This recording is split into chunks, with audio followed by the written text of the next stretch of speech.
Her crew abandoned her in the ice and walked away.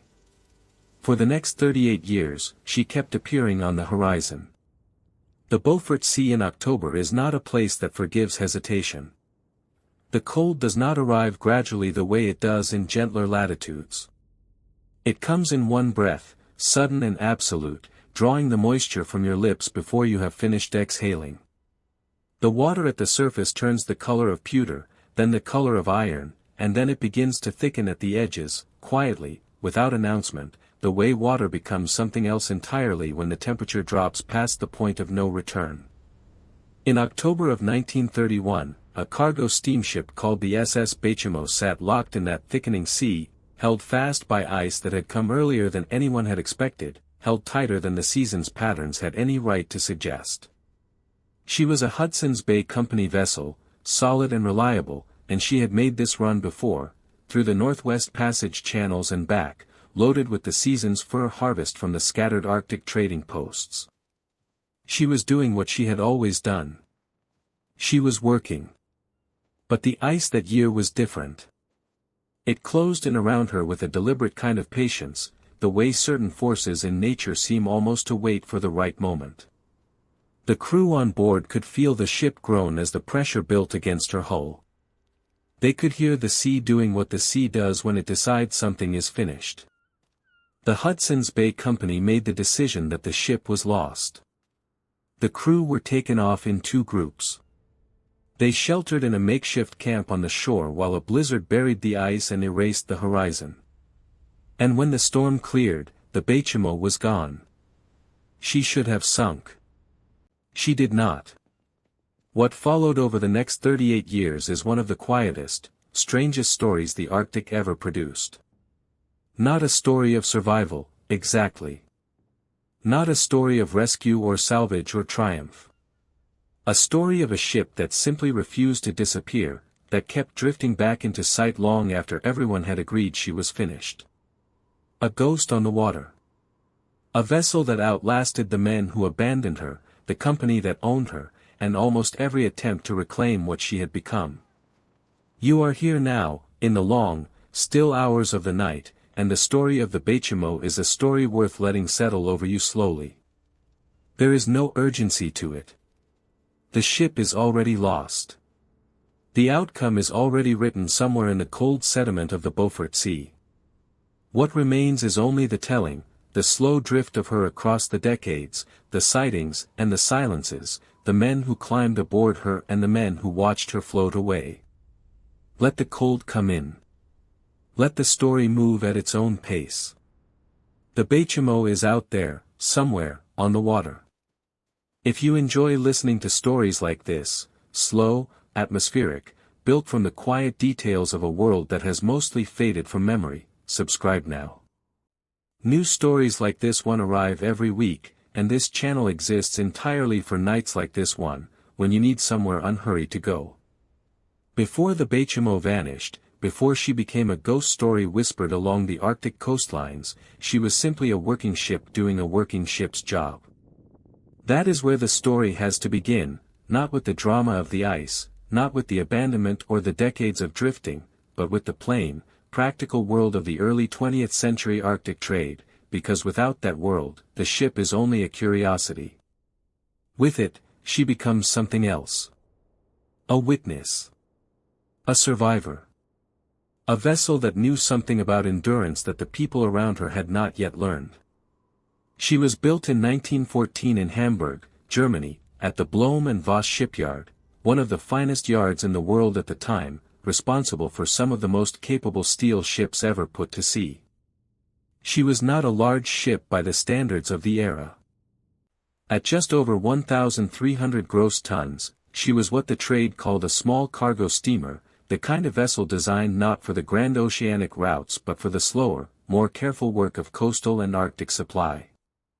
Her hull was strengthened for ice work, her engines reliable enough for the long, isolated runs that no other kind of vessel could manage. She was originally named the Brandenburg. She served the Hamburg-America line for a few years before the First World War rearranged everything, the company, the routes, the ships themselves. After the war, As part of the reparations and transfers that reshaped merchant fleets across the North Atlantic, she passed into British hands. The Hudson's Bay Company acquired her in 1921, renamed her the Baychimo, the word taken from the Cree language, meaning something close to a place near the water, or a water-facing thing, and set her to work on what was among the most demanding regular routes in the world. The Hudson's Bay Company, by the 1920s, had been operating in the Canadian Arctic for more than 250 years. The company had been chartered in 1670 by King Charles II of England, granted a monopoly over the fur trade in the vast watershed draining into Hudson Bay. Over the centuries that followed, it had pushed outward in every direction, establishing trading posts at the edges of navigable water, maintaining those posts through supply voyages that tested every vessel that attempted them. The Arctic supply run was not the most glamorous work. It was not the celebrated kind of expedition that produced memoirs and lecture tours and dinner party stories. It was the kind of work that the trade depended on absolutely and thought about very little, the slow, methodical business of getting goods to people who were very far away, and getting the results of their labor back to market. Furs, primarily. Fox, ermine, Arctic hare, the occasional wolf or wolverine. The trade posts collected these through the year, paying the Inuit hunters and trappers in goods, tools, cloth, flour, ammunition, the small practical things that made life at the edge of the world somewhat more possible. You can imagine the logistics, if you let yourself sit with them for a moment. Think of a coastline that stretches for thousands of miles, deeply indented, largely unmapped, subject to weather that could change completely in hours. Think of trading posts that could only be reached for a few weeks each year, when the summer melt opened just enough water to allow a ship through. Think of a schedule that had no margin for error, arrive too early and the ice blocks you, arrive too late and the new ice catches you on the way home. The Baychimo ran this route every summer from 1921 onward, and she became, in the quiet way that working vessels do, a fixture of the world she served. The people at the trading posts knew her. The Inuit hunters along the coast knew the sound of her engines and the shape of her profile against the summer sky. She was not a romantic object. She was dependable. She came when she was supposed to come, carried what needed carrying, and left when the season required her to leave. That reliability, that workmanlike predictability, is the thing that makes what happened in 1931 so strange. Because reliable things do not simply disappear.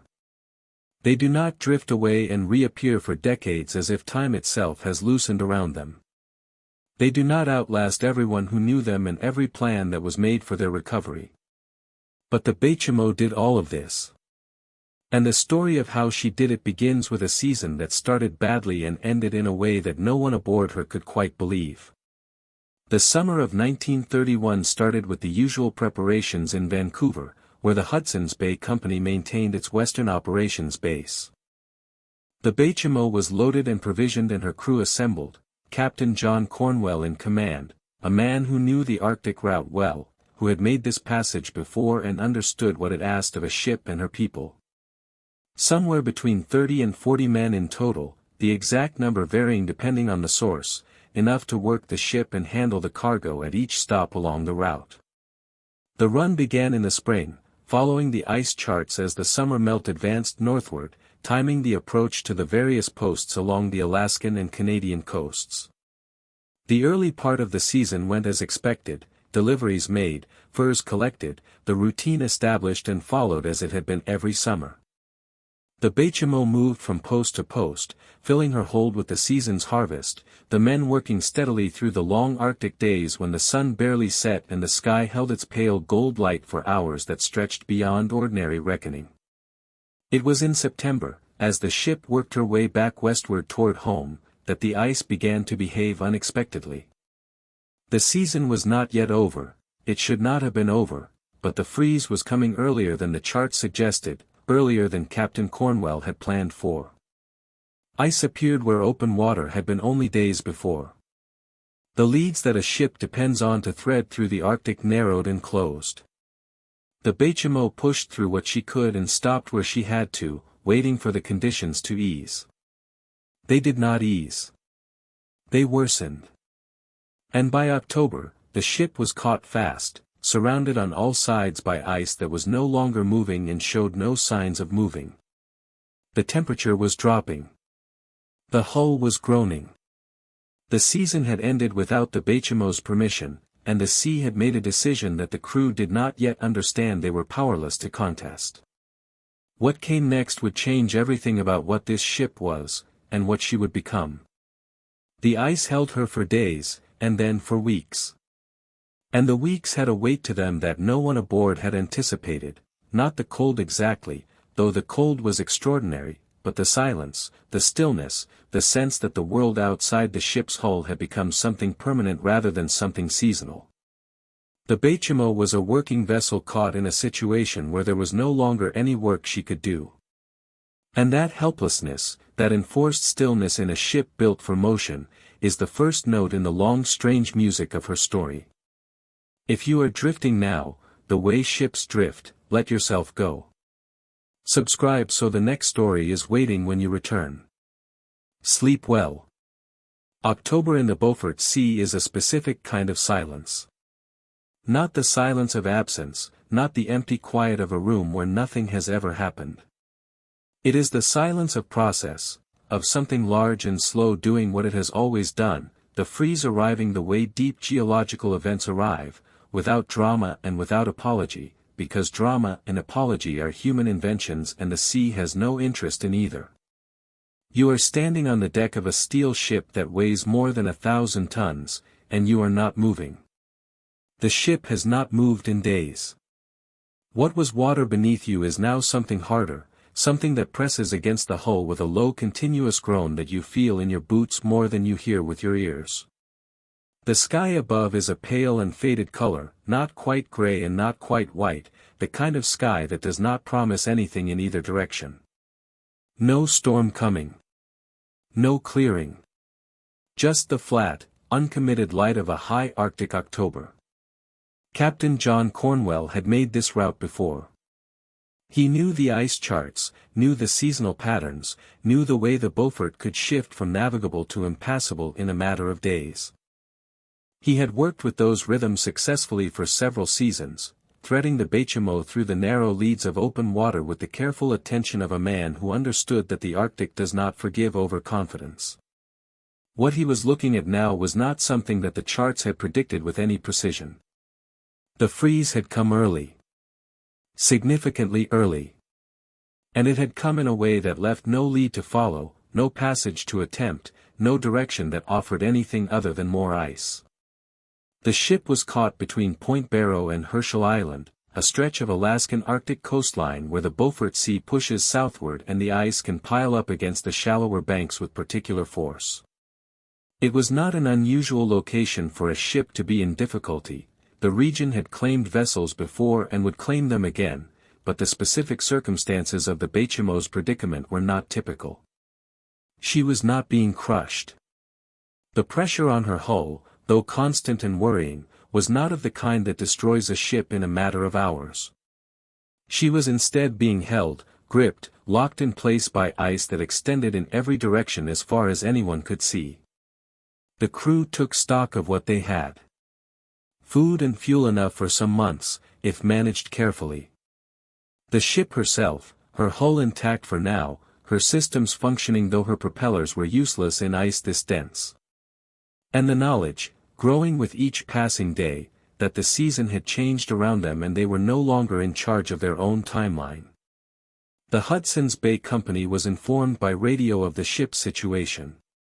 In the era before satellite communication, before the dense web of instant connectivity that we take for granted now, this kind of radio contact across the Arctic was itself something remarkable, a thread of sound cast through hundreds of miles of cold air, carrying news that the company's officials in Vancouver received with the gravity it deserved. A ship caught in the ice meant a ship potentially lost. A ship lost meant cargo lost, and crew, and the careful infrastructure of a trading season that had been months in the planning. The company sent aircraft. This was 1931, and the use of small aircraft in Arctic rescue and resupply operations was still relatively new, still carrying the faint glamour of the aviation age alongside its practical utility. 2 aircraft were dispatched to assess the situation and to begin the process of bringing the crew off the ship if necessary. They landed on the ice near the Baychimo, and their pilots took in the scene that Captain Cornwell and his men had been living with for weeks. The ship was solid. She was not in immediate danger of sinking.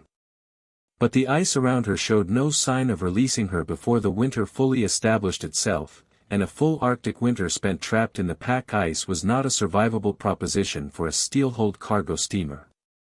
The ice would build and shift and contract.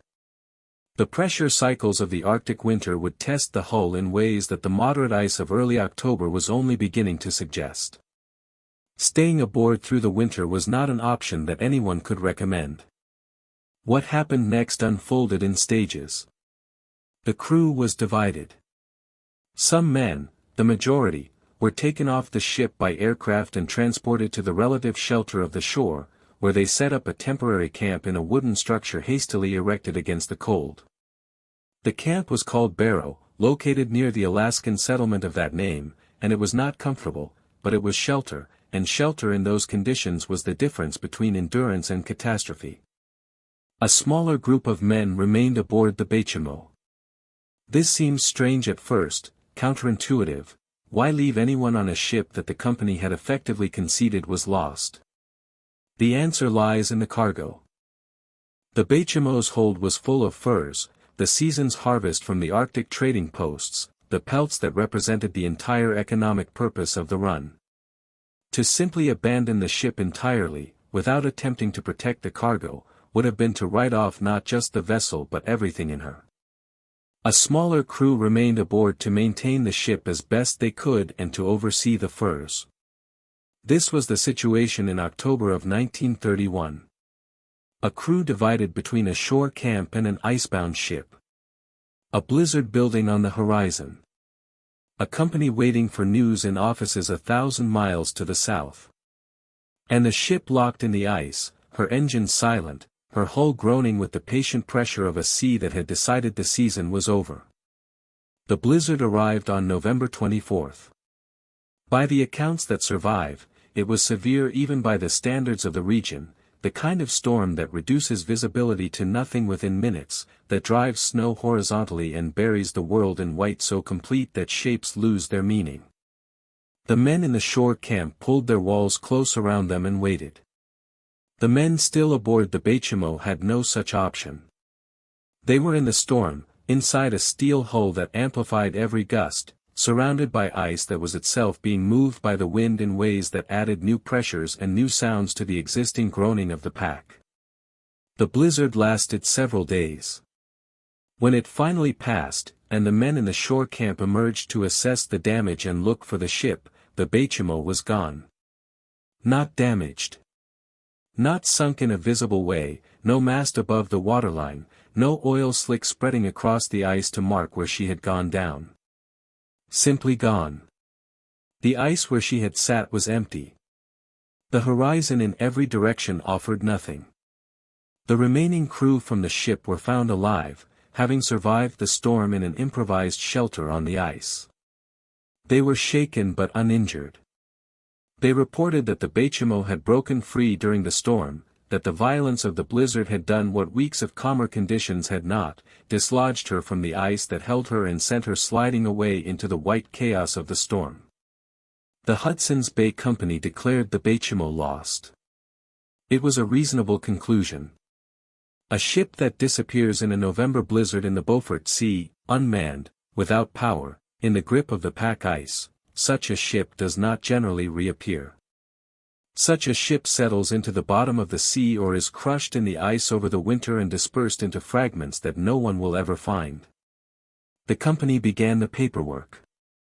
The insurance would be filed. The season's furs were gone. The ship was gone. Except, as it turned out, she was not. 8 days after the Baychimo disappeared into the blizzard, a hunting party of Inuit people spotted her drifting, intact, approximately 45 miles from where she had been held by the ice. She was still afloat. She was still in one piece. She had not sunk. She had simply drifted. This was the first of many such sightings, and it was the beginning of something that no one had any category for, because ships that are declared lost do not come back. Ships that disappear in Arctic blizzards do not reappear 45 miles away and sit quietly on the water as if waiting for someone to come aboard. And yet there she was. Captain Cornwell was informed. He led a small group of men out across the ice to reach the drifting ship. They climbed aboard and found her damaged but not destroyed. She had taken in some water. Her decks were coated with ice and snow from the storm. But she was floating, and her structure was largely intact, and her hold still held the furs that the crew had been trying to protect. The men salvaged what they could. They removed a portion of the cargo, the most valuable furs, and transported them to safety. But the ship herself could not be moved. She had no power, and the ice conditions made towing her impossible. They did what they could, and they left her there, floating in the shifting ice of the Beaufort, and they did not expect to see her again. The winter came fully then, the darkness settling over the Arctic in the way it settles, completely, without compromise, the sun dropping below the horizon and staying there for months. And somewhere in that darkness, on the moving ice of the Beaufort Sea, the Baychimo drifted. No one watching. No one waiting. Just the ship and the cold and the slow, indifferent drift of the current beneath the ice. The question that would not let go of anyone who heard the story in the months and years that followed was the same question that you might be holding right now, in the quiet of your own night. How does a ship survive that?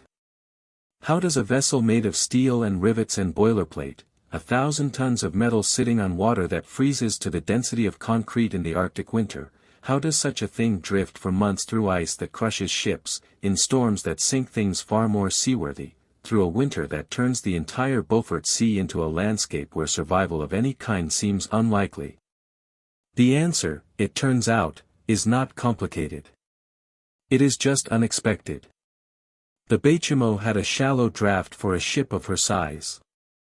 She sat relatively high in the water, which meant that the ice, when it moved against her, often slid beneath her hull or past it rather than pressing directly into it with crushing force. She was built for ice work, her hull reinforced in ways that a standard cargo ship would not have been.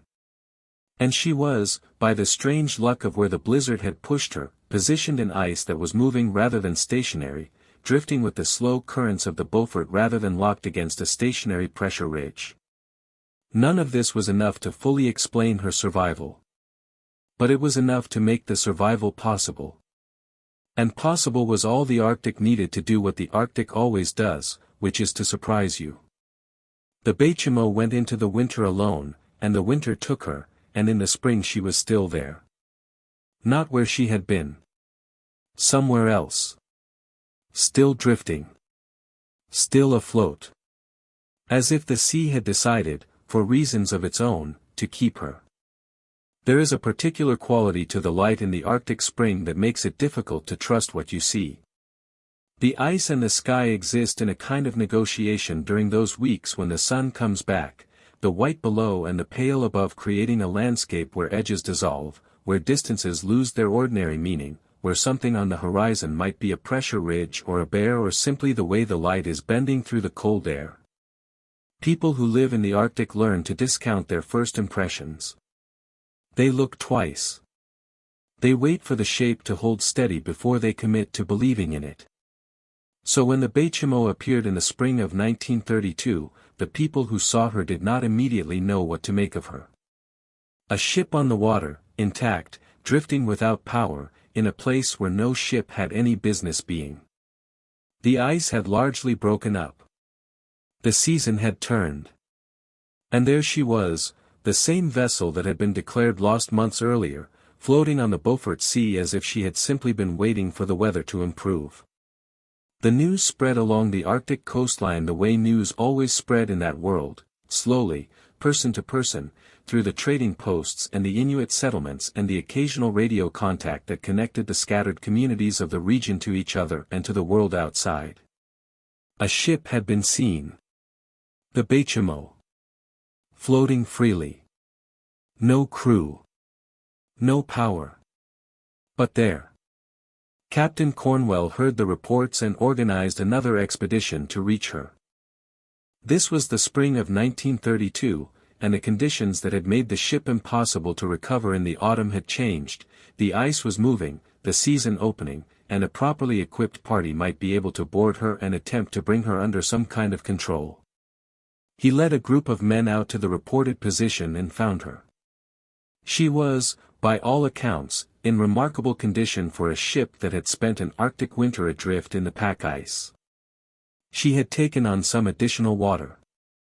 Her decks were a landscape of ice and debris, the accumulation of months of storms and freezing and partial thawing. Her engines were cold and silent and showed no signs of having run since before the November blizzard. But she was floating. She was not listing badly. She was not showing the catastrophic structural damage that an Arctic winter in the ice should, by rights, have inflicted on her. The party boarded her and spent time assessing what they were dealing with. The hull, as far as they could determine, was sound, not undamaged, but sound, which in the context of what she had been through was something close to miraculous. The cargo hold still contained furs.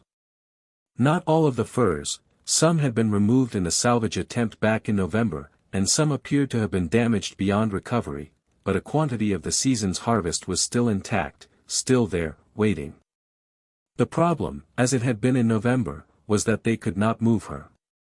The ice conditions, while improved from the depths of winter, were still not suitable for towing.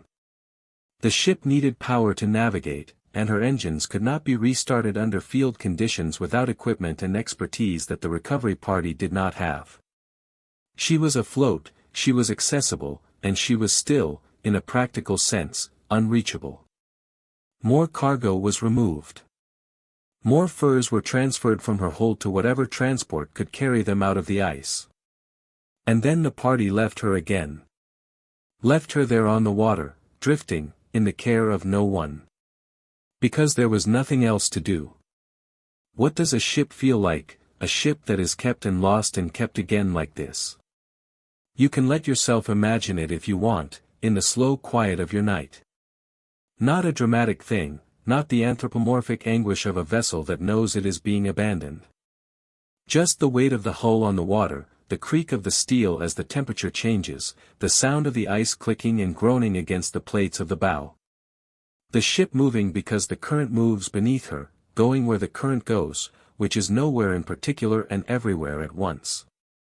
The Beaufort Sea current is a gyre, a slow circular movement of water driven by wind and the rotation of the earth and the particular geography of the Arctic basin. In the Beaufort, the gyre turns clockwise when you look at it from above, a slow wheel of cold water that carries whatever floats on it in a long lazy circle. Ice moves with it.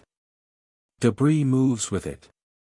And from the spring of 1932 onward, the Baychimo moved with it too, carried by a current that had been turning for millions of years and cared nothing for the particular piece of steel that it was now responsible for. The sightings continued. Not every week, not every month. The Arctic is large and the Beaufort in particular is a sea that conceals more than it reveals. But with a regularity that defied easy explanation, the Baychimo appeared. A trading vessel would spot her in one location. A month later, a hunting party would find her somewhere else. The reports accumulated in the files of the Hudson's Bay Company and in the notebooks of the Arctic pilots who flew the region's routes, and the accumulated picture was the same in every case, an intact ship, drifting, unmanned, alive in the way that only abandoned things can be alive, by the sheer fact of their continued presence in a world that has moved on without them. The summer of 1932 brought several reported sightings. The summer of 1933 brought more. The ship seemed to follow a rough pattern, pushed east by the current and the prevailing winds in some seasons, pushed west in others, ranging over a vast area of the Beaufort but never disappearing entirely from the region she knew. She was not sailing. She had no crew, no power, no direction anyone had chosen for her. She was being moved by things older and larger than human intention, and she was surviving the experience with a stoicism that seemed, to the people who kept encountering her, almost deliberate. The Hudson's Bay Company, in its official capacity, had long since closed the books on the Baychimo. The insurance had been settled. The loss had been absorbed into the company's accounts. The ship existed, in the company's paperwork, only as a historical entry, a vessel lost in service, the relevant date recorded, the matter concluded. The fact that the ship herself refused to cooperate with this conclusion was not something that the paperwork had any provision for. But the people of the Arctic coast, the Inuit hunters, the fur traders, the pilots and the supply vessel crews, did not keep paperwork. They kept something else. They kept the knowledge of where things were, accumulated and shared through the overlapping communities of a region where information about the physical world was survival information. They knew where the good hunting was, and where the ice was thin, and where the currents ran fast, and where an abandoned steel ship could be found if you were in the right part of the Beaufort at the right time of year. The Baychimo became part of that knowledge.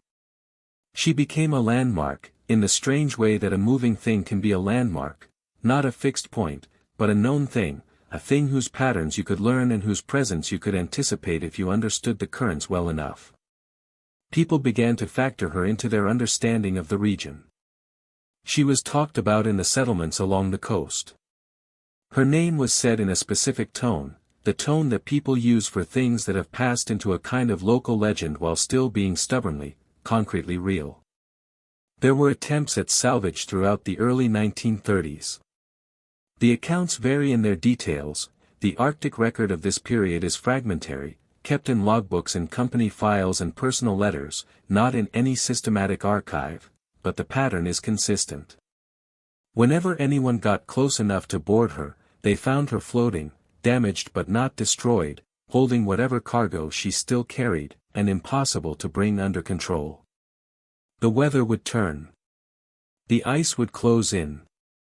The ship would slip away on the current while the salvage party was dealing with some other emergency. It was as if the ship had developed a talent for the unreachable.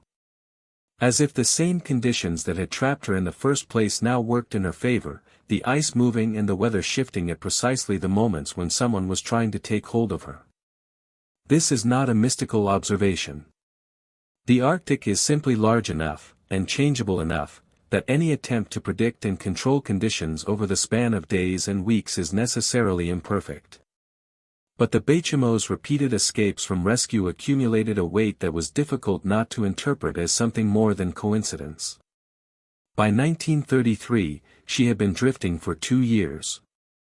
She had survived 2 Arctic winters in the ice. She had been sighted dozens of times, boarded several times, and consistently failed to be recovered. The people who encountered her were beginning to talk about her in a new way, not as a lost ship that might eventually be found and salvaged, but as something that had passed into a different category of existence. A ship that did not want to be saved. A ship that had found its own way of being in the world. The language of ghosts comes naturally here, though the Baychimo was emphatically not a ghost. She was steel and wood and rope, physical and real, a thing you could stand on and feel sway beneath your feet. She was not an apparition. She was not the product of wishful thinking or seaside legend. She was a working cargo ship doing the strangest possible version of the only thing she knew how to do, which was to stay on the water and keep moving. But the word comes naturally because there is something ghostly about a thing that refuses to end. We have categories for ships that sink, for ships that are salvaged, for ships that rot at their moorings after a long working life. We have stories for those endings, language that fits those shapes. We do not have good language for a ship that simply does not stop. That keeps appearing. That outlasts every conclusion that has been reached about it. The Baychimo was forcing people to invent new language, or to borrow the old language of the uncanny, because nothing else quite fit what she was doing. And she was only 2 years into it.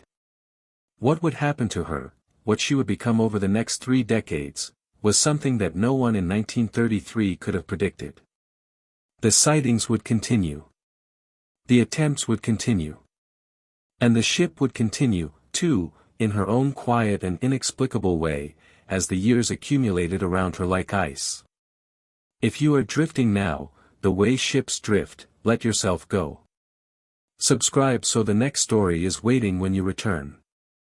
Sleep well.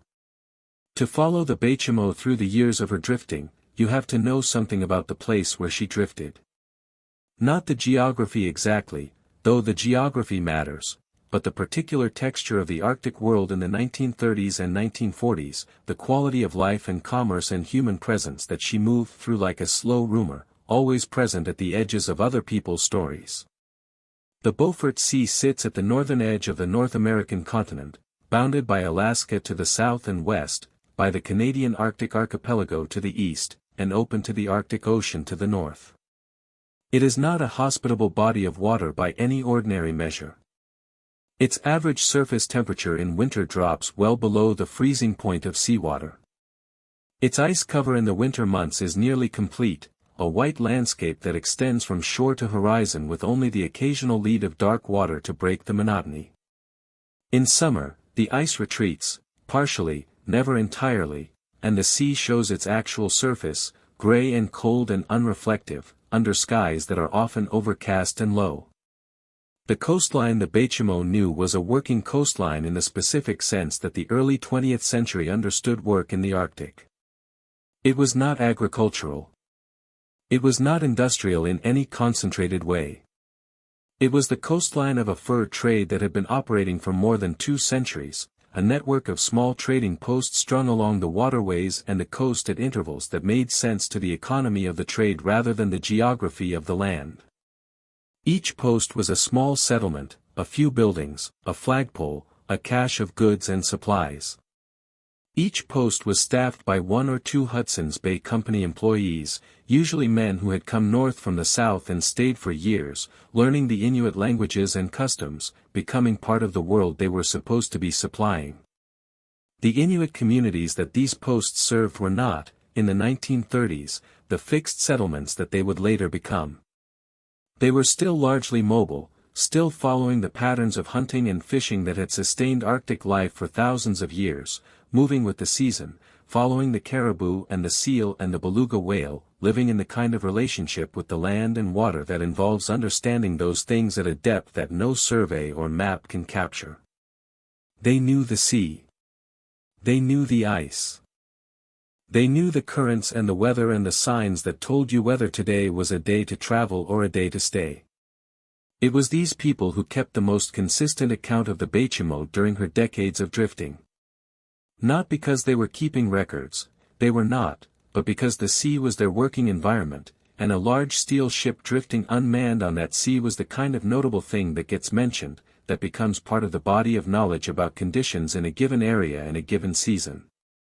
The Inuit hunters and their families who moved along the coastlines of the Beaufort encountered the Baychimo repeatedly, often boarded her, often took goods from her that were still usable, and reported her position to whoever they happened to encounter next. This is worth sitting with for a moment. The ship drifted through a world where knowledge moved at the pace of human travel, by dog sled, by umiak, by the small aircraft that were becoming more common in the 1930s, by radio where radio existed, which was not everywhere.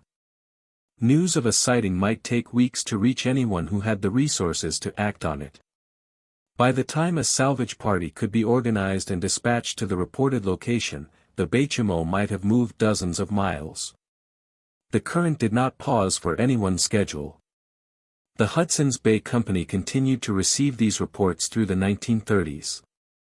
They had the financial interest, the ship had been insured, but there was cargo aboard that represented real value, and the ship herself, if recovered in reasonably sound condition, could be repaired and returned to service. Each report of a sighting triggered a calculation: is this worth pursuing? Can we get there in time? Do we have the resources to attempt a recovery under these conditions? The answer was usually no, or not quite, or not in time. The Beaufort is large and its weather is unpredictable, and the combination of those two facts makes logistics an exercise in humility. The company would dispatch a vessel or a party, and conditions would change, and the Baychimo would not be where the reports had placed her, or the ice would make the approach impossible, or the attempt would reach the ship but find itself unable to do anything useful with what it found. There were successful boardings, moments when someone got onto the Baychimo and spent time aboard her, took stock of her condition, removed what could be removed. These moments accumulated into a rough portrait of the ship's physical state over time, a portrait drawn in fragments from different seasons and different observers. The picture that emerged was consistent in its central point: the ship was deteriorating, but slowly. Far more slowly than anyone would have predicted. She was taking on water. Her decks were suffering from the freeze and thaw cycles, the ice forming in the seams and expanding with enough force to work the metal, to open gaps that the sea could find. Her superstructure was corroding. The exposed surfaces were accumulating the damage of years of unattended Arctic exposure. But she was still afloat. Season after season, year after year, she was still afloat. The 1930s in the Arctic were years of considerable change, and the Baychimo drifted through all of them. Aviation was transforming the region. The small aircraft that had been exotic in 1931 were becoming routine by the mid-1930s, opening up areas that had previously been accessible only by sea or dog sled. The radio network was expanding, connecting the trading posts and the missions and the occasional government station into something approaching a communication system, however sparse and unreliable by modern standards. The fur trade itself was changing. The prices for Arctic furs fluctuated with global markets in ways that affected everything from the scale of the trading post operations to the wages of the Inuit hunters who supplied them. The depression of the 1930s hit the luxury goods market hard, and Arctic fox pelts were very much a luxury good.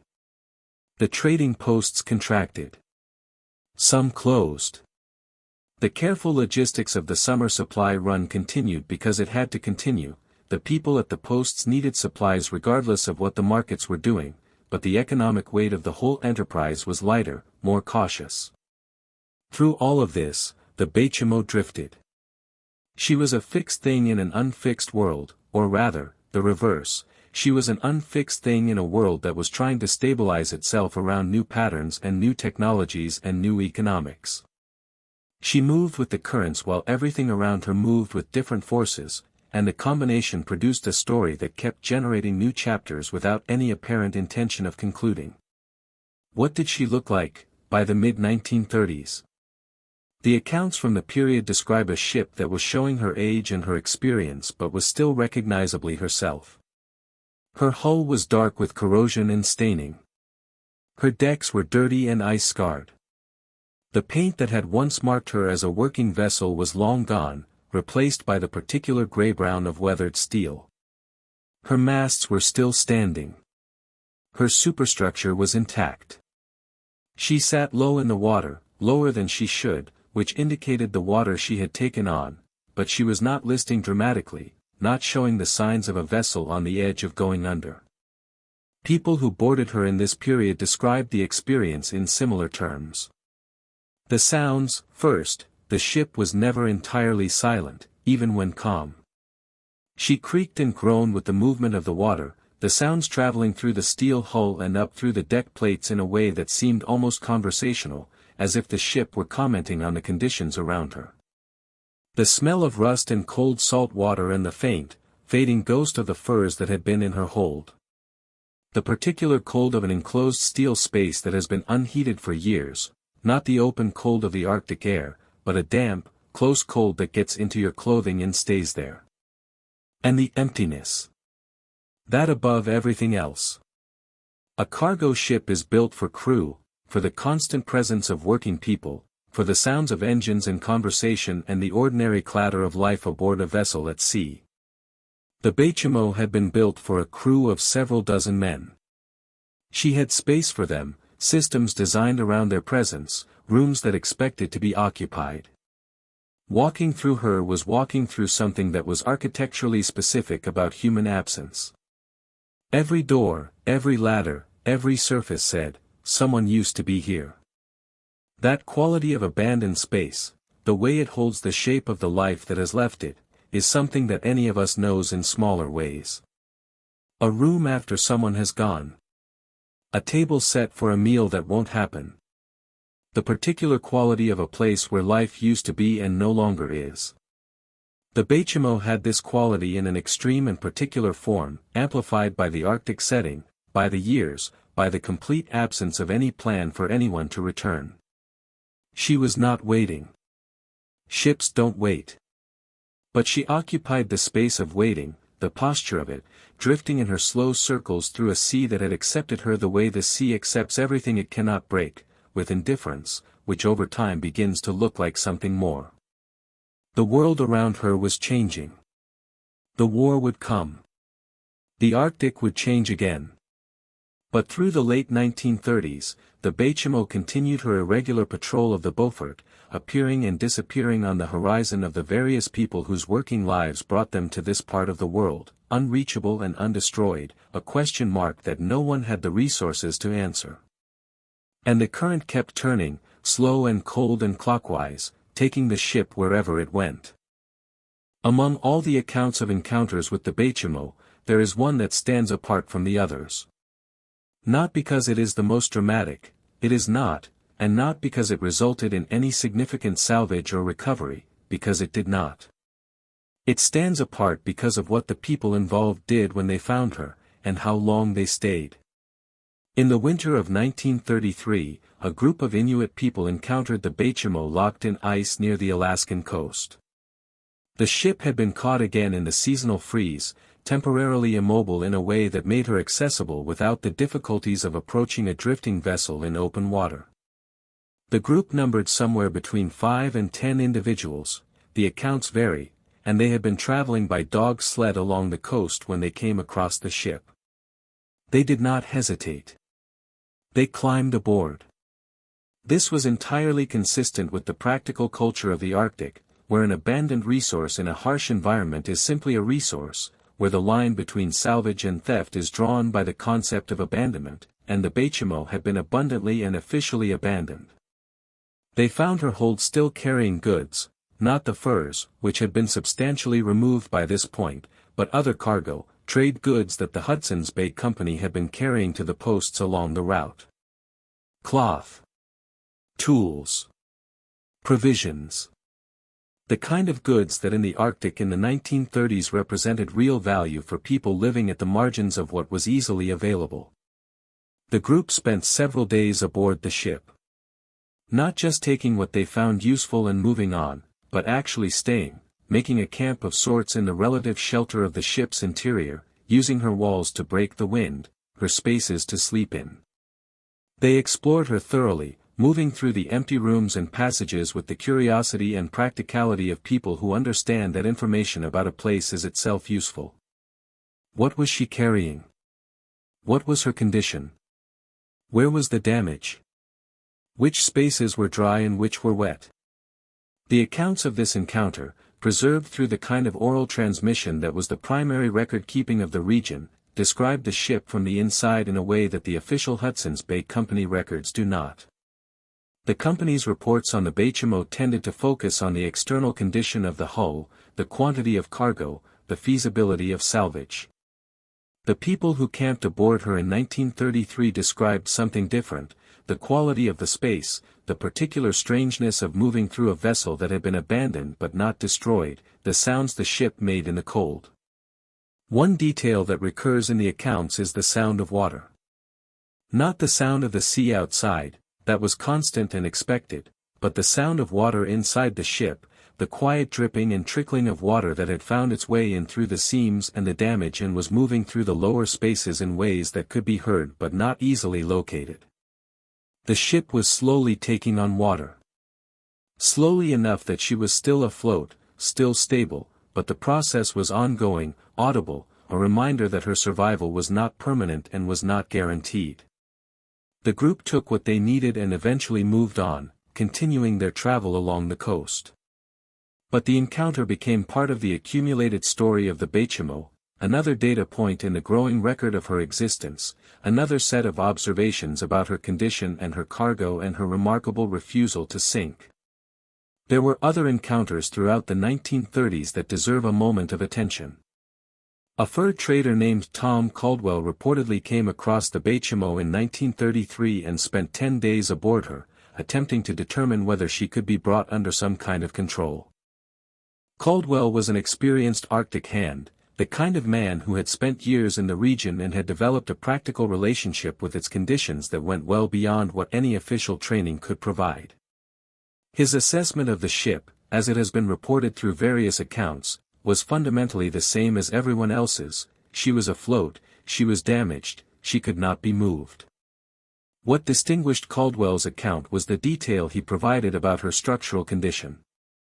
By his estimation, the ship's hull was sounder than it had any right to be. The steel plating, while corroded and stained, had not given way in any of the significant structural locations. The keel was intact. The frame members, as far as he could determine without drydocking her, were not showing the kind of deformation that would indicate serious structural failure. She was, in his view, a ship that had suffered years of Arctic exposure and was showing that suffering on her surface while maintaining integrity in her bones. This was the paradox of the Baychimo throughout her drifting years. She looked worse than she was. From a distance, she was a rusted and battered hulk that had been at the mercy of the sea for years. From up close, from inside, she was something more complicated, a vessel that was genuinely damaged but that had somehow managed to absorb the damage without being fundamentally compromised by it. The explanation may lie partly in her design and partly in the particular conditions of the Arctic. The cold, paradoxically, may have helped preserve her. Steel corrodes faster in warm, humid conditions than in cold, dry ones. The Arctic air is cold and often dry, especially in the interior of the ice pack. The processes of corrosion that would have been rapidly dismantling a ship in a warmer sea were working more slowly on the Baychimo. The ice that periodically surrounded her may have actually protected parts of her hull from the constant erosive action of open water waves. The same force that had trapped her was, in some ways, keeping her intact.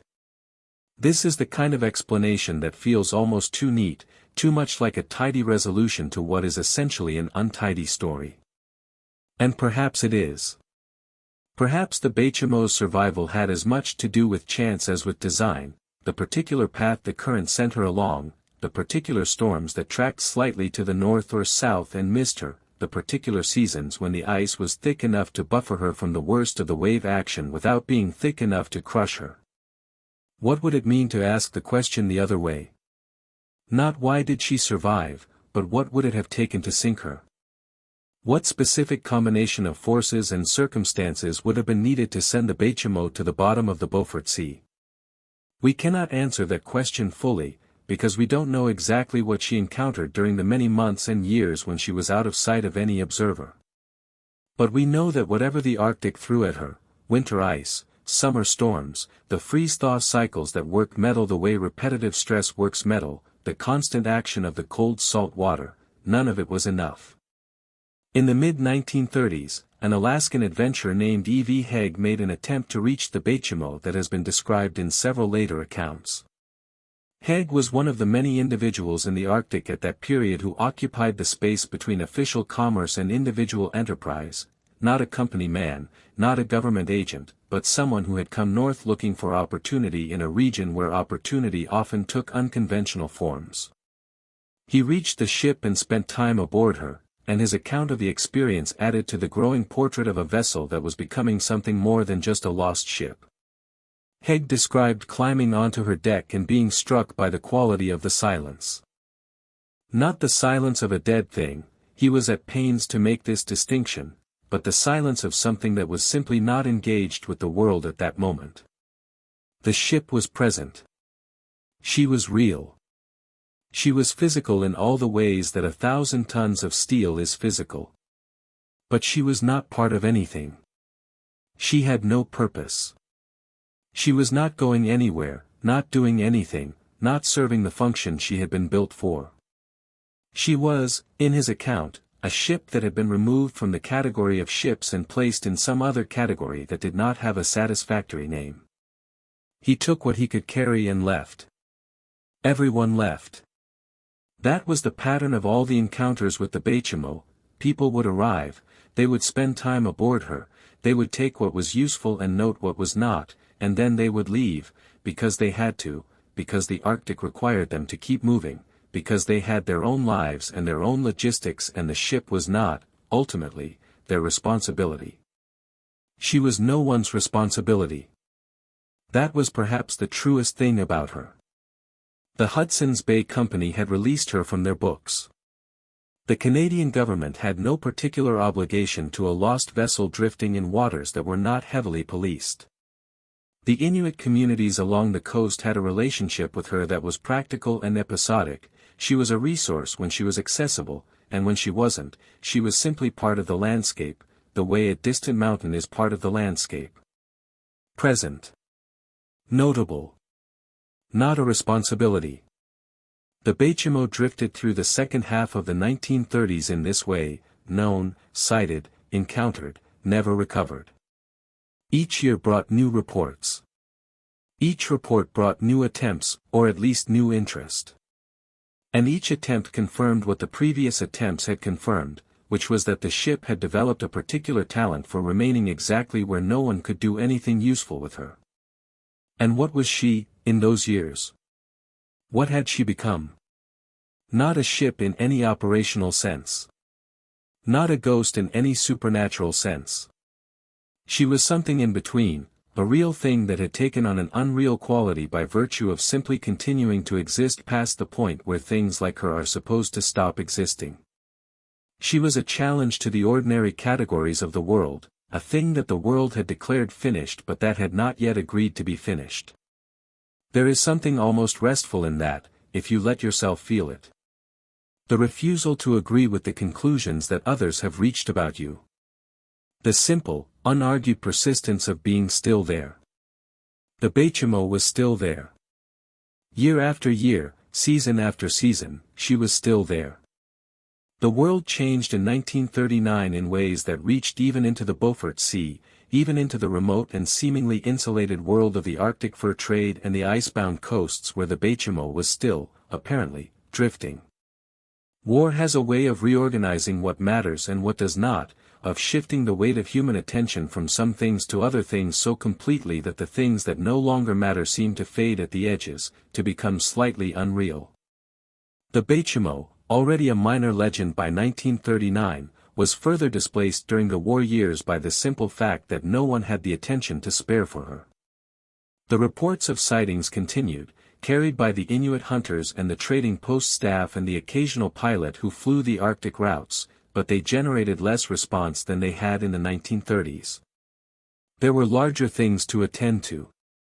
The war absorbed the energy of the institutions that might otherwise have organized another salvage attempt. The Hudson's Bay Company was still operating, still running its supply routes, but with reduced resources and changed priorities. The idea of outfitting an expedition to chase a lost ship across the Beaufort Sea was not something that fit comfortably into the logistics of wartime. The Arctic itself was not entirely unaffected by the war. The strategic importance of the region, its proximity to the Soviet Union, the potential value of its resources, the logistics of any future northern conflict, was beginning to be recognized by military planners on multiple sides. American and Canadian operations in the Arctic expanded during the war years. New airstrips were built, new radio stations established, new supply routes surveyed and opened. The infrastructure of the Arctic was being developed under the pressure of military necessity in a way that would permanently change the region. None of this helped the Baychimo. If anything, the increased activity in the region produced more sightings, more people were traveling the routes she was drifting through, and more people therefore had the chance to spot her, but also produced less ability to act on those sightings. Military logistics had their own priorities. A derelict civilian cargo vessel, however mysteriously persistent, was not something that claimed any significant portion of the wartime attention being devoted to the Arctic. There are records of at least 2 sightings of the Baychimo during the war years, preserved in the logbooks of supply vessels operating in the region. The descriptions in these records are brief and practical: a ship seen, position noted, identified from description as the Baychimo, no attempt made to board, course continued. The tone is that of men who have seen something interesting and noted it faithfully but have somewhere more pressing to be. The ship was there. The ship was always there. There would presumably be time to deal with her later. Later, in this context, was always a concept that got pushed further ahead. The war ended. The Arctic reorganized itself around the new priorities of the post-war world. The fur trade continued, though changing, the market for its products shifting with the changing tastes and economies of a world that had been through too much to spend a great deal of attention on luxury pelts. The Hudson's Bay Company adapted, as it had always adapted, to the conditions it found itself in. And the Baychimo kept drifting. By 1945, she had been drifting for 14 years. 14 years of Arctic winters, 14 years of freeze and thaw, 14 years of the Beaufort Current carrying her in its slow clockwise circle. By any rational calculation, she should have been long gone, sunk, crushed, broken up and dispersed. The fact that she was not was by this point something that the people who knew about her had largely stopped trying to explain. She was simply part of the Arctic, the way the pack ice was part of the Arctic, something that moved with the season and that you could not entirely predict or control, but that you could count on, in some fashion, to still be there. The post-war Arctic was a different world in significant ways. The expansion of aviation during the war had left a legacy of infrastructure that made the region more accessible than it had been before. The new airstrips, the improved radio networks, the weather stations that had been established for military purposes, all of these remained and were put to civilian use in the years after 1945. The Arctic was becoming, slowly, less remote. Not accessible by any ordinary standard, but less completely isolated from the rest of the world than it had been in the 1930s. This had implications for the Baychimo. More people were now traveling through the region. More aircraft were flying the routes over the Beaufort. The network of people who might see her and report her had expanded. And the reports, when they came, could travel faster and more reliably than they had been able to in the days when radio was sparse and mail moved by the season supply ship. But the fundamental problem remained the same as it had always been. Knowing where the Baychimo was, when you knew, was not the same as being able to do anything about her. The ship was still uncontrollable, still drifting without power, still moving on the current to wherever the current was going, still requiring a combination of resources and favorable conditions and sufficient time that no one had yet been able to assemble in the right place at the right moment. In 1946, a fur trader named Hugh Mackay reported encountering the Baychimo while traveling in the region. His account, preserved through later reporting, described a ship that was still floating, still recognizable, still showing signs of structural integrity that seemed improbable given everything she had been through. He noted the rust, the ice damage, the accumulated evidence of years of neglect and weather. He noted also that she was still holding her hull above water in a way that indicated no imminent structural failure. She was, in his assessment, in bad condition but not in final condition. This was the report of someone who had been around enough working vessels to know the difference between bad and terminal, and his view of the Baychimo as bad but not terminal was consistent with the view of every other experienced observer who had boarded her since the early 1930s. The ship was deteriorating. The ship was aging. But the ship was not dying, or not dying on any timeline that matched the expectations people had developed for lost vessels in hostile environments. By the late 1940s, the Baychimo had become something larger than a local curiosity. Her story was beginning to circulate in the wider world, carried in newspaper articles and magazine pieces that found in the mystery of the ghost ship a kind of narrative appeal that was not hard to understand. Here was a story with all the elements that make for compelling reading: abandonment, survival against the odds, repeated sightings, failed recovery attempts, the particular romance of the Arctic. It was not a story about people, exactly, people came and went, but about a thing that persisted, and there is something about persistence that speaks to something deep in how humans understand the world. The articles tended to lean into the mystery more heavily than the facts entirely warranted. The Baychimo was not supernatural. She was not haunted.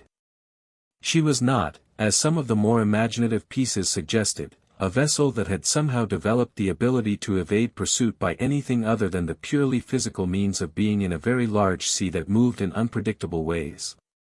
But the gap between the rational explanation and the emotional experience of encountering her was wide enough that the language of ghosts and haunting kept suggesting itself, and the journalists who wrote about her found those languages more compelling than the technical details of Arctic oceanography.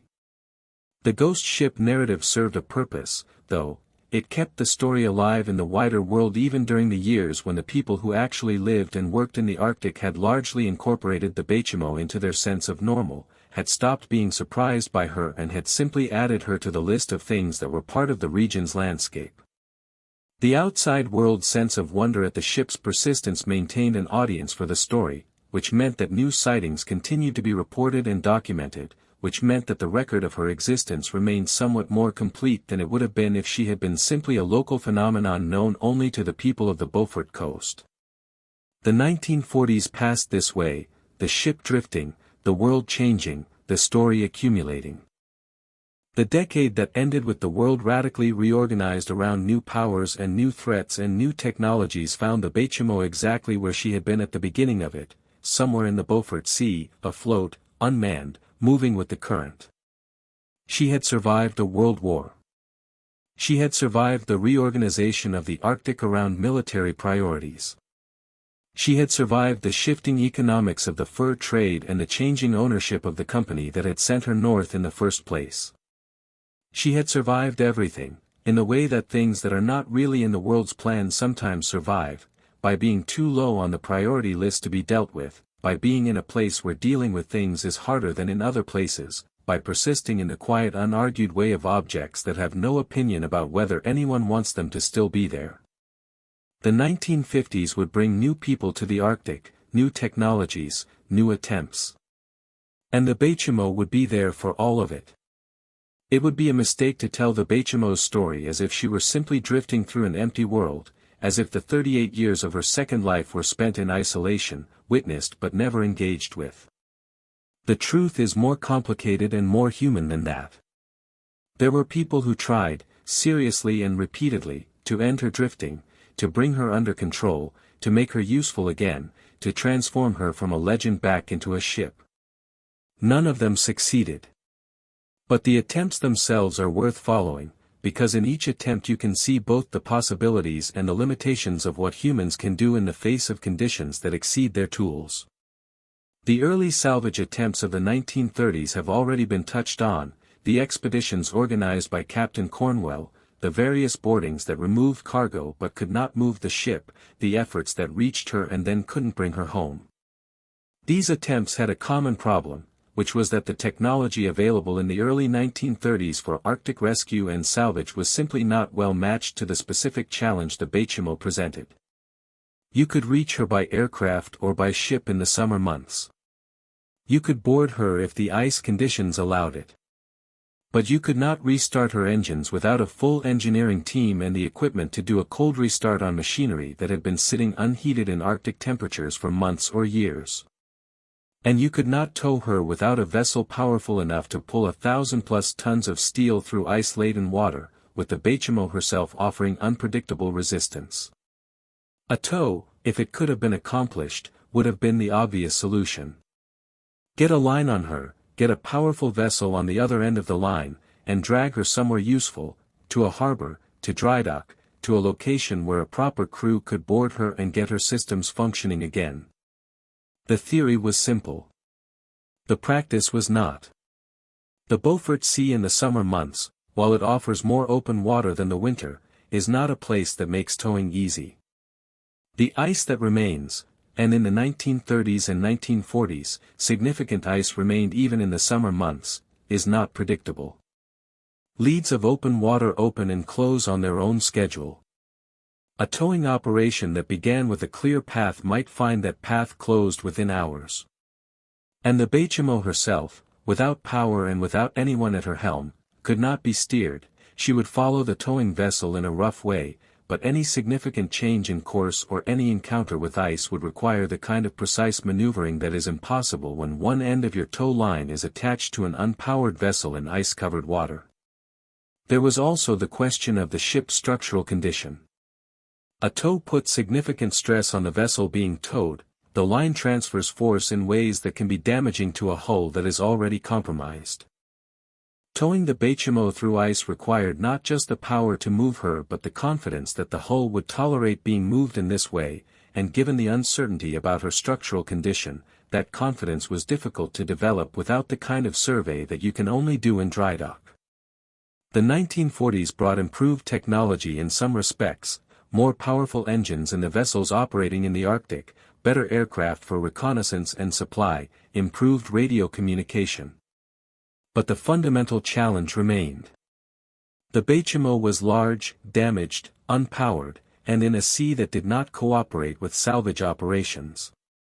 Perhaps the most serious organized attempt at salvage during the 1940s was made in 1945, after the end of the war. The details of this attempt are not fully preserved in any single source, but the broad outline is consistent across the accounts that do exist. A salvage vessel reached the Baychimo's reported location and found her, not where she had last been seen, naturally, but in a new position some miles from the previous sighting, in conditions that were not ideal but were workable. The vessel's crew boarded her and spent several days assessing her condition and attempting to prepare her for towing. The assessment confirmed what previous observers had reported. The hull was in better condition than the ship's appearance suggested. The water she had taken on was significant but not catastrophic.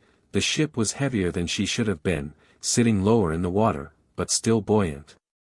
The question was whether the structural integrity would hold under the stresses of a tow, and the answer that the salvage team reached was, possibly, if the conditions were favorable and the tow was conducted carefully. The conditions were not favorable. The weather changed while the preparations were still underway, not dramatically, not in the way of a storm, but in the gradual way of the Arctic summer turning toward autumn, the temperatures dropping, the ice that had been retreating beginning to advance again. The salvage vessel's captain made the decision that he had to make, which was the decision to leave before the ice closed around his own vessel. The Baychimo was left behind again, in a new position, in the care of no one. This is the narrative of all the serious salvage attempts. They reach the ship. They spend time on her. They form a plan.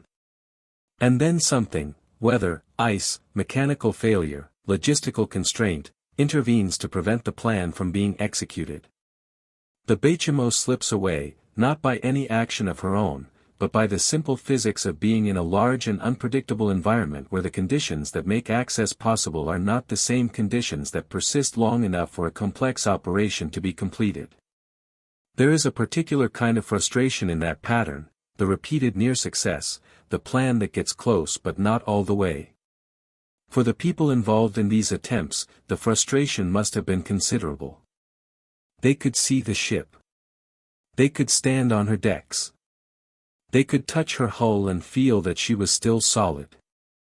And yet the thing they needed to do, move her, bring her under control, transform her from a drifting legend into a manageable vessel, remained perpetually just out of reach. In the early 1950s, a group of adventurers, the word is not quite right, but it is the word that the accounts use, made an attempt to board and study the Baychimo that has been described in more detail than most of the other boardings of the period.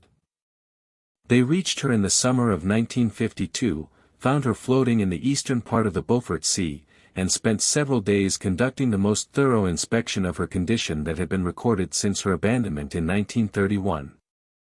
Their report, which circulated in the small world of Arctic enthusiasts and maritime history buffs, described a ship that had aged beyond what most people would have believed possible for an abandoned vessel in those conditions. She was, they said, deeply corroded on all exposed surfaces. Her decks were treacherous with the combination of rust and ice damage and the accumulated detritus of years of Arctic exposure. Her interior spaces were damp and dark and smelled of rust and salt water and the particular cold of places that have not had heat in a very long time. But, and this was the point that the report returned to repeatedly, she was still structurally coherent. The major structural members of her hull were still in place and still functioning as structural members. The keel was straight. The frames were not deformed in ways that indicated catastrophic stress. The ship was, in the judgment of the most experienced member of the group, someone who had worked on vessels all his life, still something that could in principle be brought to dry dock and repaired to a seaworthy condition, given sufficient resources and a favorable opportunity. Given sufficient resources and a favorable opportunity. That phrase hung over every assessment of the Baychimo that was ever made. The resources and the opportunity never coincided at the right moment, in the right place, with the right conditions. The ship kept finding the space between the resources and the opportunity, and kept surviving in that space, year after year.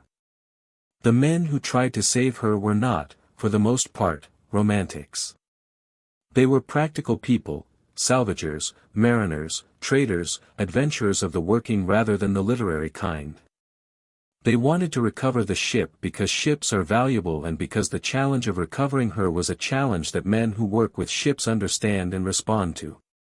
The fact that they failed repeatedly was frustrating to them in the way that professional failure is frustrating, not tragic, but not comfortable either. And the ship, which had no opinion about any of this, kept drifting. The current turned. The seasons changed. The years passed.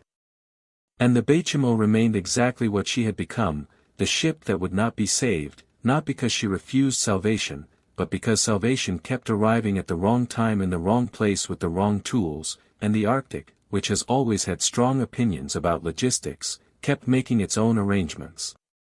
There is a question worth pausing on here, in the middle of this story, in the middle of your night.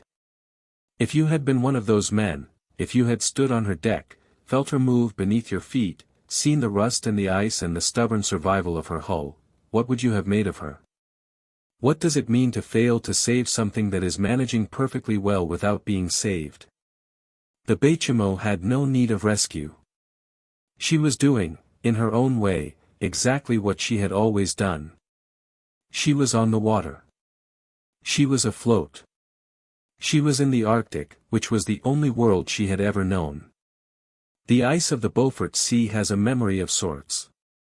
Not a human memory, not the kind that stores images and feelings and the names of things. But a physical record, layers accumulated over seasons and years, each layer carrying the chemical signature of the conditions under which it formed. A scientist who drills into Arctic ice can read the record of past winters the way you might read the rings of a very old tree, each layer a year, each variation in the layer a season's particular conditions. The ice that the Baychimo moved through during her decades of drifting has, in this sense, a record of her passage. Not a record that identifies her specifically, the ice does not distinguish between a ship and a piece of debris and a pressure ridge. But a record of the conditions that she survived, the winters she endured, the specific character of the seasons she spent in the pack. What that record would show, if you could read it, is a series of years that ranged from difficult to extraordinary by the measure of Arctic ice conditions. The 1930s were a period of relatively heavy ice across the Beaufort, the kind of ice that makes navigation harder and salvage nearly impossible, the kind that presses against a hull with serious force and that forms and reforms in ways that are difficult to predict. The 1940s brought some variation, some seasons lighter, some heavier. The 1950s continued the pattern of variation that has always characterized the Arctic, the ice advancing and retreating on timescales that overlap in complex ways with the atmospheric cycles that drive them. Through all of this, the Baychimo drifted. The conditions that make Arctic survival difficult, the weight of the ice, the violence of the storm seasons, the extreme cold, were the same conditions she was living in, season after season. And yet she was living in them. The ice that the record shows as being present in the Beaufort during those years was ice that the Baychimo was moving through, ice that was pressing against her hull and accumulating on her decks and forming in the seams of her construction. She was not avoiding the ice. She was not sheltered from it. She was in it, continuously, for 38 years. How does a ship survive that? The question has been asked before, in earlier chapters, and answered in terms of design and luck and the particular conditions of the Beaufort current. But there is another answer, less technical, that emerges if you sit with the question long enough. The Baychimo survived because she was being moved rather than being still. A ship locked in ice, held in place while the ice around it shifts and contracts, is a ship being subjected to stresses that accumulate. The ice presses from one side, then from another, and the hull that cannot yield eventually yields catastrophically. A ship that is drifting with the ice is moving within the larger movement of the ice mass, being carried by the same forces that might otherwise be pressing against her, going where the ice goes rather than resisting where the ice wants to go. This is not an original observation. It is a principle that Arctic navigators understood and that informed the design of vessels intended for Arctic work, including the Baychimo herself. But it takes on a particular resonance in her case, because she was doing it unintentionally, without any human guidance, simply by virtue of being afloat in a sea that was itself moving. She was surviving by yielding, not the active, deliberate yield of a skilled navigator choosing to go with the current, but the passive, entirely mechanical yield of an object that has no other option. There is something in that image, if you let yourself rest in it. The ship moving not because she has chosen a direction but because the world around her is moving and she is moving with it. The survival that comes not from fighting what is happening but from going where it goes. The ice pressing, and the ship not fighting the pressure but yielding to it, being carried by it, finding in that yielding a kind of safety that rigidity would not have provided. The winters the Baychimo spent in the ice were long and dark. The Arctic winter at those latitudes is a specific kind of long, not just long in the sense of many weeks, but long in the sense of complete. The sun does not set late and rise early. It does not set at all, in the deepest part of winter, for months. The sky is black from November to January, a black that is not the black of a clear night sky with stars, but a black that is overcast and close, that presses down on the ice the way the ice presses up against it, the two making a kind of sandwich of dark in which everything between them is silent and cold and absolute. In that darkness, the Baychimo was a shape in the ice, not visible, not lit, not warmed by any engine or fire or human presence. A dark shape in a dark landscape, moving when the ice moved, still when the ice was still, somewhere on the Beaufort Sea in the months when the Beaufort Sea is the most itself, the most purely and completely what it is when no human observer is there to give it any other meaning. We have no photographs of the Baychimo in winter. No one was there to take them. The photographs that exist of the ship are from the summer months, from the periods when she was spotted and boarded, a few images from the 1930s, some grainy and taken from a distance, that show a shape on the water that is clearly a ship. The winter ship is entirely in the imagination, or rather, in whatever capacity we have to picture things we have not seen. A dark hull against white ice. A mast rising against a black sky. The temperature somewhere between -20 and -40 degrees, and the ship moving in that temperature as it moved in all temperatures, without complaining, without stopping, without making any concession to the cold that we would recognize as concession.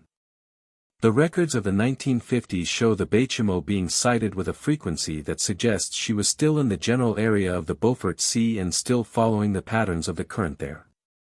The people reporting her were of a new generation, largely, the men who had known her in 1931, Captain Cornwell and his crew, were now in their 50s and 60s if they were still alive and still in the Arctic, which most were not. The people encountering her now were encountering a legend, something they had heard about from others, something they were seeing for the first time even if it was not the ship's first time being seen. This generational shift in who was reporting the Baychimo is itself interesting. The ship had outlasted the living memory of the people who had crewed her. She had become something that people knew about secondhand before they encountered it firsthand. The story of her abandonment and her subsequent drifting was old enough now to have the texture of history, of something that happened before one's time and is known through account rather than experience. And yet there she was, not history, not past, but present. Still afloat. Still in the same sea where the story had begun. The present tense existence of a thing that should by all rights be past tense. This was the particular strangeness of the Baychimo by the 1950s, and it would only become stranger as the decade continued and the 1960s approached. What were the people who encountered her in the 1950s thinking when they saw her? The accounts that survive have a quality of wonder that the earlier accounts don't quite have in the same way. The earliest accounts, from 1931 and 1932, had the quality of practical reports: ship seen, condition noted, cargo assessed, salvage feasibility evaluated. The accounts from the 1950s have a different quality. The person writing or speaking is aware that they are encountering something that has already become a story, that the ship they are looking at is not just a ship but the ship, the one that people talk about, the one that has been drifting since 1931. That awareness changes the way the encounter is experienced and recorded. The observer is not just seeing a ship. They are seeing evidence that the story is true. They are confirming with their own eyes something that might otherwise be dismissed as exaggeration or myth. The accounts from this period have a quality of pleased confirmation: yes, she is real, yes, she is there, yes, she is everything that you have heard she is. The ice kept its record. The seasons kept turning. The Beaufort current kept carrying the Baychimo on its slow clockwise path. And the ship kept being there, decade after decade, a fixed point in a world that kept moving around her, the still center of a story that had been circling for 25 years and showed no signs of stopping. What do you do with something that will not end? You keep watching. You keep noting when it appears. You keep the record, even when the record is accumulating into something that strains the ordinary categories of what a record is supposed to document. The Baychimo kept appearing. And the people who saw her kept noting it down. The 1950s brought a different kind of world to the Arctic. The Cold War had given the region a strategic importance that it had never held before, not the straightforward military strategic importance of a battlefield, but the subtler importance of a region that bordered both superpowers, that provided a corridor for bombers and a hiding place for submarines. That was close enough to both Moscow and Washington to matter in the calculations of mutual destruction that were now the organizing principle of global politics. The practical result in the Beaufort and the surrounding Arctic regions was an expansion of American and Canadian military and scientific presence that brought new people, new equipment, and new attention to areas that had previously been known only to the Inuit communities and the traders and adventurers who had made the North their working world. Weather stations were built. Radar installations were constructed along the distant early warning line. Scientific expeditions were mounted to study the ice, the weather, the ocean bottom, the magnetic field, the many things that the strategic importance of the Arctic made suddenly worth knowing in great detail. The Baychimo moved through all of this new activity in the same way she had moved through everything else, as a peripheral phenomenon, noted when encountered, reported when the opportunity arose, never quite at the center of anyone's attention for long enough to be dealt with. The people who spotted her now were sometimes military or scientific personnel who had not grown up with the story, who encountered it as something surprising and strange, who added their accounts to the growing record with a freshness of response that the more experienced Arctic hands had long since lost. A Canadian government aircraft reported a sighting of the Baychimo in 1956, east of Point Barrow, in approximately the same region where she had been lost 25 years earlier. The position was noted in the aircraft's log, the ship was identified from its description, and the report was filed. The report generated some interest. The story was old enough by then to be genuinely surprising when confirmed, old enough that some people had begun to wonder whether the earlier reports had been accurate, whether the ship was really still out there or whether the legend had overtaken the reality. The 1956 sighting confirmed the reality. The ship was still out there. She had now been drifting for 25 years. A full quarter-century of Arctic winters and summers, of ice and open water, of the Beaufort Current carrying her wherever it went. 25 years in which the world had fought a war, invented nuclear weapons, launched the first satellite, and begun the Cold War. 25 years in which the region she drifted through had been transformed from a remote and largely unknown place into a strategically significant frontier. 25 years in which a ship that should not have survived one winter had survived 25 of them. The newspaper stories that followed the 1956 confirmation brought the Baychimo back into wider public consciousness. She had been mentioned periodically throughout the 1940s and early 1950s, but the story had faded somewhat during the war years and the immediate post-war period, when other things were claiming attention. The 1956 sighting refreshed it. Here was the ghost ship, still drifting.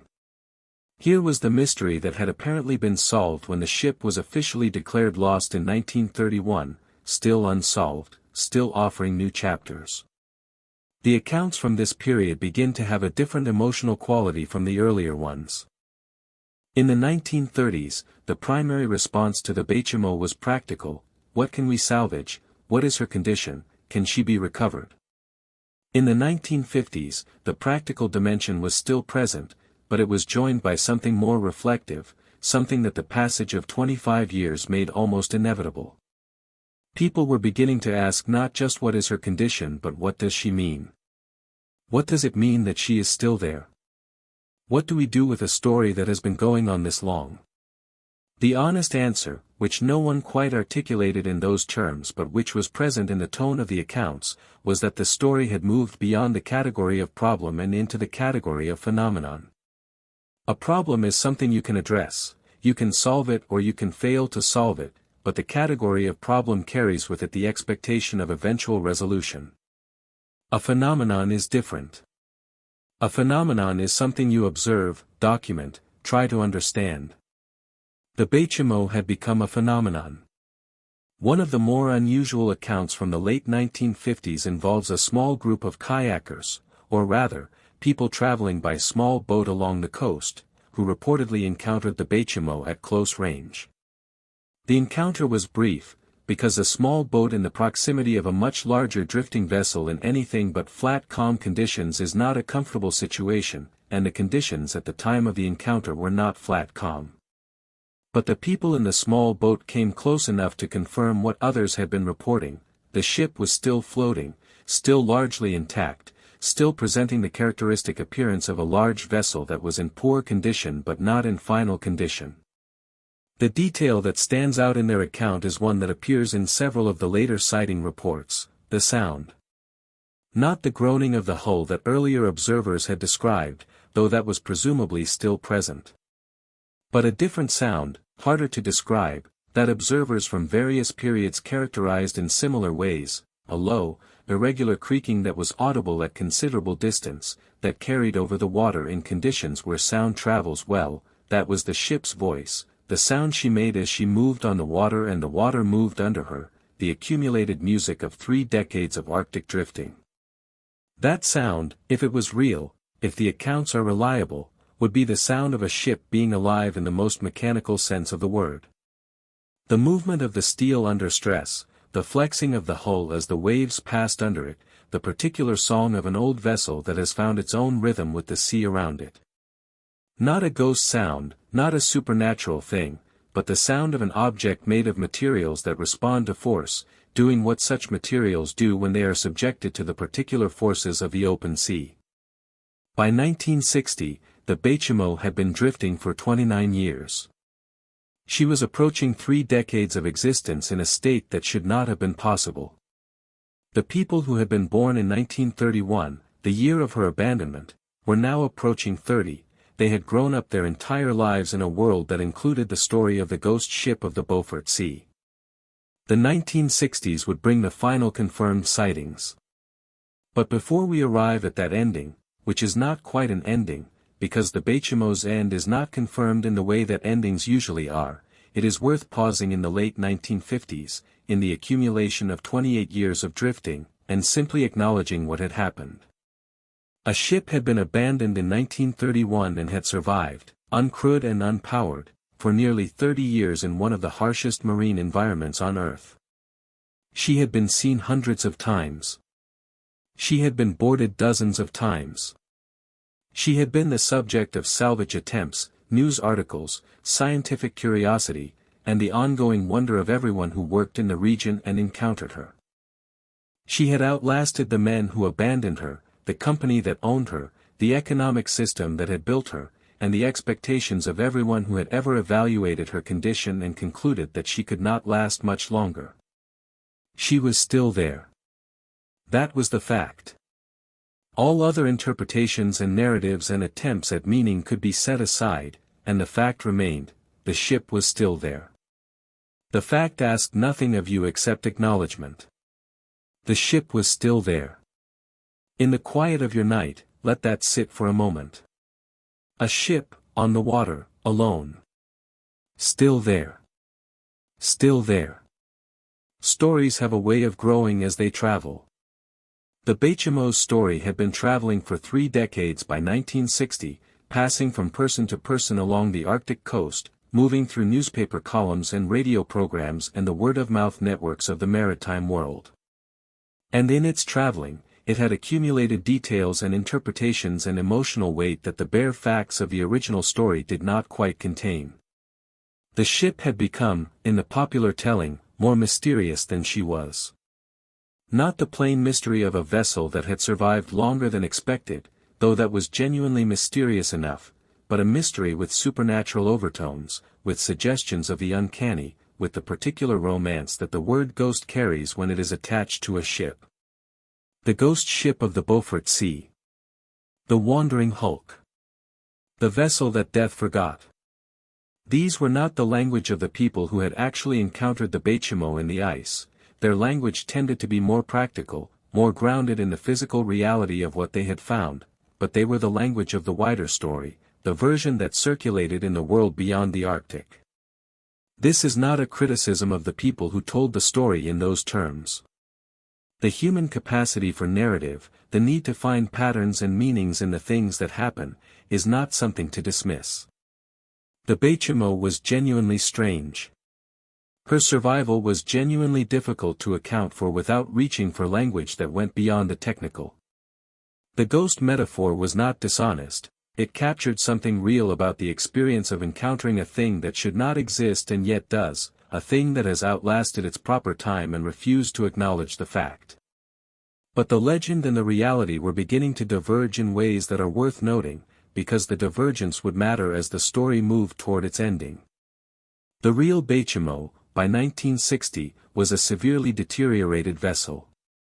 29 years of Arctic exposure had taken a toll that no amount of structural integrity could entirely withstand. The accounts from the final years of sightings describe a ship that was visibly lower in the water than she had been. The accumulation of water in her hull over the years had increased her weight significantly, reducing her freeboard. Her decks were more damaged. Her superstructure was more corroded. The familiar outline that observers had been identifying since 1931 was the same outline, but dimmer, more worn, the edges blurred by the particular quality of deterioration that decades of salt air and freeze-thaw cycling produce in steel. She was still there, but she was less there than she had been. The process that had always been happening, the slow reduction of the ship, the taking on of water, the corrosion of the metal, the working of the structure by the ice, had continued, as processes do when nothing stops them. The Baychimo of 1960 was not the Baychimo of 1931 in any physical sense other than the continuity of the hull's identity. She was a later version of herself, marked by the years, diminished in volume and mass, closer to the water in a way that spoke of how much of her had, in one way or another, joined the sea she floated on. The legend, meanwhile, was less mortal than the ship. The legend had acquired a life of its own that was not contingent on the ship's condition. Stories about the Baychimo circulated in the 1960s that were embellished beyond what any documentary record could support, stories of her navigating on her own, of lights seen on her decks at night, of voices heard from her hull in the stillness of the Arctic dark. These stories are not in the reliable record. They are in the kind of record that legends occupy, the territory between what happened and what the story needs to have happened, the gap that imagination fills when the facts are not quite dramatic enough. We can dismiss those embellishments without dismissing the genuine wonder of the ship's story. The Baychimo did not need supernatural augmentation. The plain facts of her survival were extraordinary enough. But the embellishments tell us something about what the story meant to the people who were telling it. They needed the ship to be stranger than a mere survival story, stranger than a well-built vessel in a fortuitous current, stranger than the physics of a shallow-drafted hull in floating ice. They needed her to have a quality that went beyond the explicable. Perhaps that need is understandable. The explicable version of the Baychimo's story, the version that can be accounted for by shipbuilding and oceanography and the particular conditions of the Beaufort, is satisfying in a technical sense but leaves something open. It explains how she survived but not what her survival means, and the meaning question is not really a technical question. It is the kind of question that asks about persistence, about what it means for something to still be there when everything says it should be gone, about the particular value of endurance when endurance is not chosen but simply happens. The final sightings are documented with varying degrees of reliability. The account most frequently cited in the literature about the Baychimo is from 1969, when a group of Inuit people traveling near Icy Cape, on the Alaskan coast of the Beaufort Sea, reportedly came upon the ship locked in ice. This sighting, if confirmed, placed the ship in approximately the same region where she had spent much of her drifting years, the western Beaufort, between the Alaskan coast and the pack ice, in the territory that the Beaufort Current would logically carry a drifting vessel over a period of decades. The people who reported this sighting described the ship as still afloat, still locked in ice, in a condition that was recognizable but clearly far advanced in its deterioration. The accounts note that she was sitting significantly lower in the water than she would have been even in the early 1960s sightings, that her decks were in very poor condition, that the overall impression was of a vessel that was approaching the end of her time on the water, not in the sense of imminent sinking, but in the sense of a trajectory that was moving in one direction and had been moving in that direction for a long time. The 1969 sighting is the last one that appears in the reliable record. After that, the Baychimo disappears from documented accounts, and this disappearance, unlike her earlier disappearances, which were followed by new appearances, appears to be her final one. She is not seen again in any account that can be verified by independent sources. She passes out of the record as quietly as she had moved through everything else, without announcement, without drama, simply no longer there where she had been. What happened to her? The most likely answer is the most obvious one: she eventually sank. The process that had been ongoing since her abandonment, the taking on of water, the corrosion of the hull, the cumulative damage of decades of Arctic exposure, eventually reached the point where the hull could no longer sustain the buoyancy that had kept her afloat. At some point, in some season, in some part of the Beaufort Sea, the Baychimo went under. The water that had been slowly defeating her finally won. She settled to the bottom of the sea she had spent 38 years drifting above. The Beaufort Sea is not shallow. Its depths range from a few hundred meters near the coast to several thousand meters in the open basin.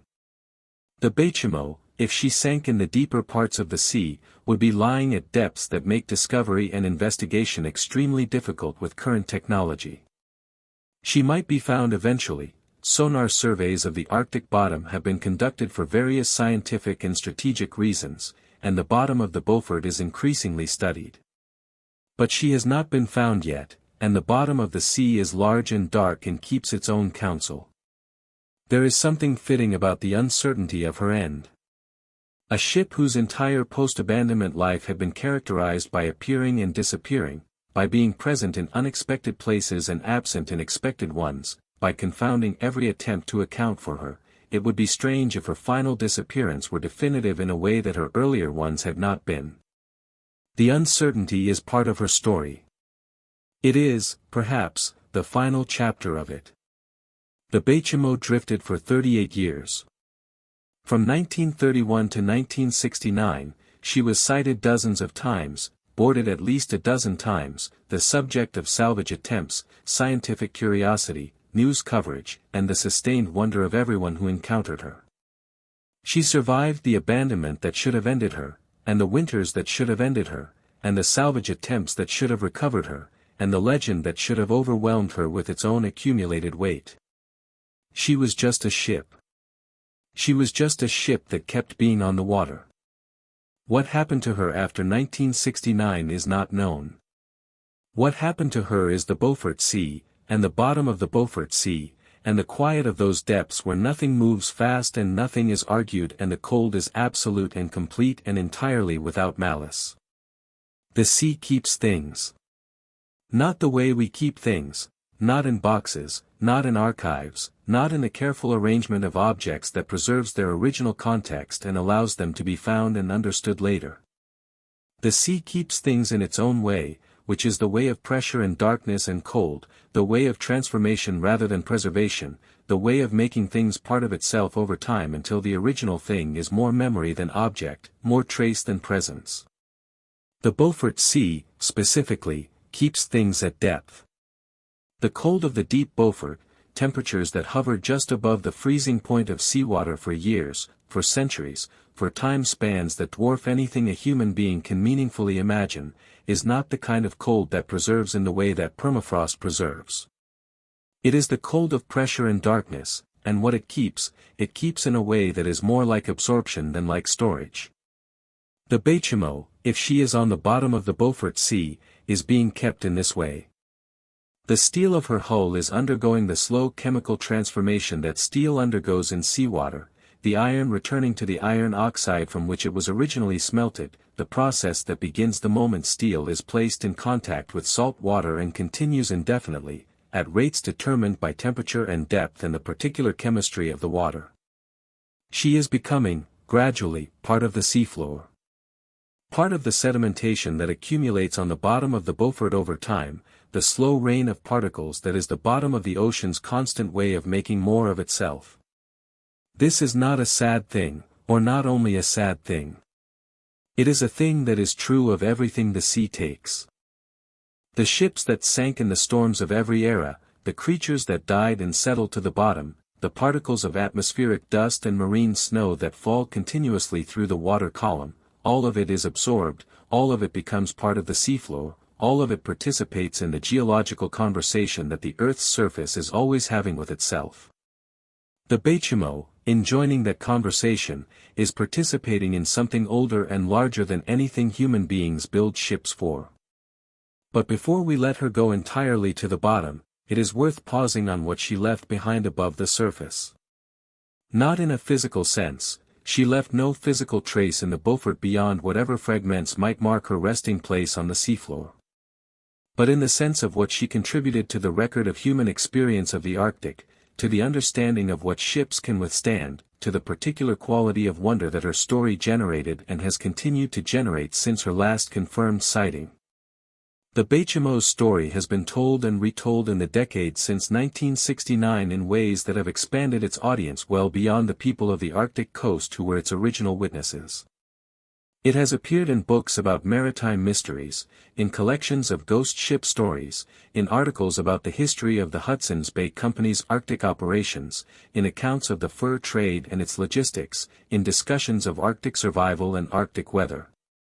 The story has been used to illustrate points about persistence, about the unexpected durability of things, about the limits of human ability to control events in an environment as vast and variable as the Arctic. Each retelling adds something and loses something. The human memory of the story is not the ship, it is a representation of the ship, shaped by the purposes of the telling and the capacity of the teller. The Baychimo that exists in books and articles and the now digital record of her story is a different object from the steel and rust vessel that drifted through the Beaufort from 1931 to 1969. She has been cleaned up somewhat in the retelling. The tedious logistics of the salvage attempts, the mundane details of the fur trade economics, the many dry official reports, and the dramatic elements have been given more prominence. The ghost metaphor has been elaborated. The wonder of the survival has been emphasized at the expense of the more complicated reality of what it actually took to survive, not intention or will or supernatural assistance, but physics, luck, and the particular qualities of an environment that is large enough to lose things in for a very long time. The real Baychimo was less romantic than her legend, and more interesting. A working ship that was caught in ice because the season changed faster than the schedule allowed, that was abandoned in a storm because the company made the calculation that the crew was worth more than the ship, that survived because her design and her position in the current happened to create conditions in which survival was physically possible. None of this required mystery. All of it required the specific, particular, irreplaceable quality of things that actually happened. There is a search that was conducted in 2006 by the Alaskan government, which sent sonar-equipped vessels into the western Beaufort Sea to attempt to locate the Baychimo on the seafloor. The search covered a significant area of the region where she had last been sighted and where her drifting pattern suggested she might have gone down. It did not find her. The search area was not exhaustive. The Beaufort is large, and a search of this kind is constrained by time and resources, and the quality of the sonar returns in deep, sediment-heavy water, but it found nothing that could be conclusively identified as the remains of a cargo steamer. This result was neither surprising nor definitive. The absence of a confirmed location is not the same as the absence of the ship.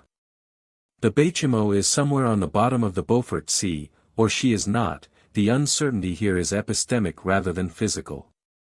The ship either sank in the Beaufort or she sank somewhere else, or she was broken up by ice rather than sinking cleanly, or her remains are under sediment that a sonar scan would not easily penetrate. What we don't know is where she is. What we do know is that she is no longer on the surface. The Alaskan search was the most recent organized effort to find her, and its failure to locate her is itself a small continuation of the pattern of her story, the ship that is not where you expect her to be, the ship that is always somewhere else, the ship that keeps the terms of her own existence somewhat private. In the years since 2006, the technology for locating objects on the seafloor has improved considerably. The autonomous underwater vehicles and deep-water sonar systems that are now available for oceanographic research were not available for the 2006 search, and they represent a genuinely expanded capacity to survey the deep seafloor in detail. It is possible, perhaps likely, that the Baychimo will eventually be found. The Beaufort is increasingly studied, for reasons that have everything to do with its changing ice conditions and the resources it may contain, and the technology being brought to that study is technology that could, as a secondary consequence, locate a wreck that has been lost for more than 50 years. If she is found, what will remain? Steel corrodes. Wood rots. The particular conditions of deep cold water might preserve more than warmer conditions would, but after more than 50 years on the seafloor, the Baychimo will be a shadow of the ship that drifted the Beaufort from 1931 to 1969. She will be the ghost of the ghost ship, a shape on the bottom, a profile in the sediment, the outline of something that was once a working cargo steamer and is now an archaeological site. The archaeologists who someday visit her will be able to learn things from her remains that the surface observers could not learn. They will be able to study her construction in ways that will tell them about the shipbuilding practices of the early 20th century, about the specific modifications made to her hull for Arctic service, about the damage she sustained during her drifting years and the ways the sea found its way into her and eventually defeated her. They will be able to add the final chapter to a physical record that the surface sightings could only sketch in outline. But they will not be able to give her back the qualities she had in life, the quality of being on the water, moving, present, the specific kind of alive that ships are when they are doing what ships are built to do. That quality is gone. It ended when she sank, whenever that was, wherever it was, in the dark cold water of the Beaufort Sea. What remains is the story. The story is still alive.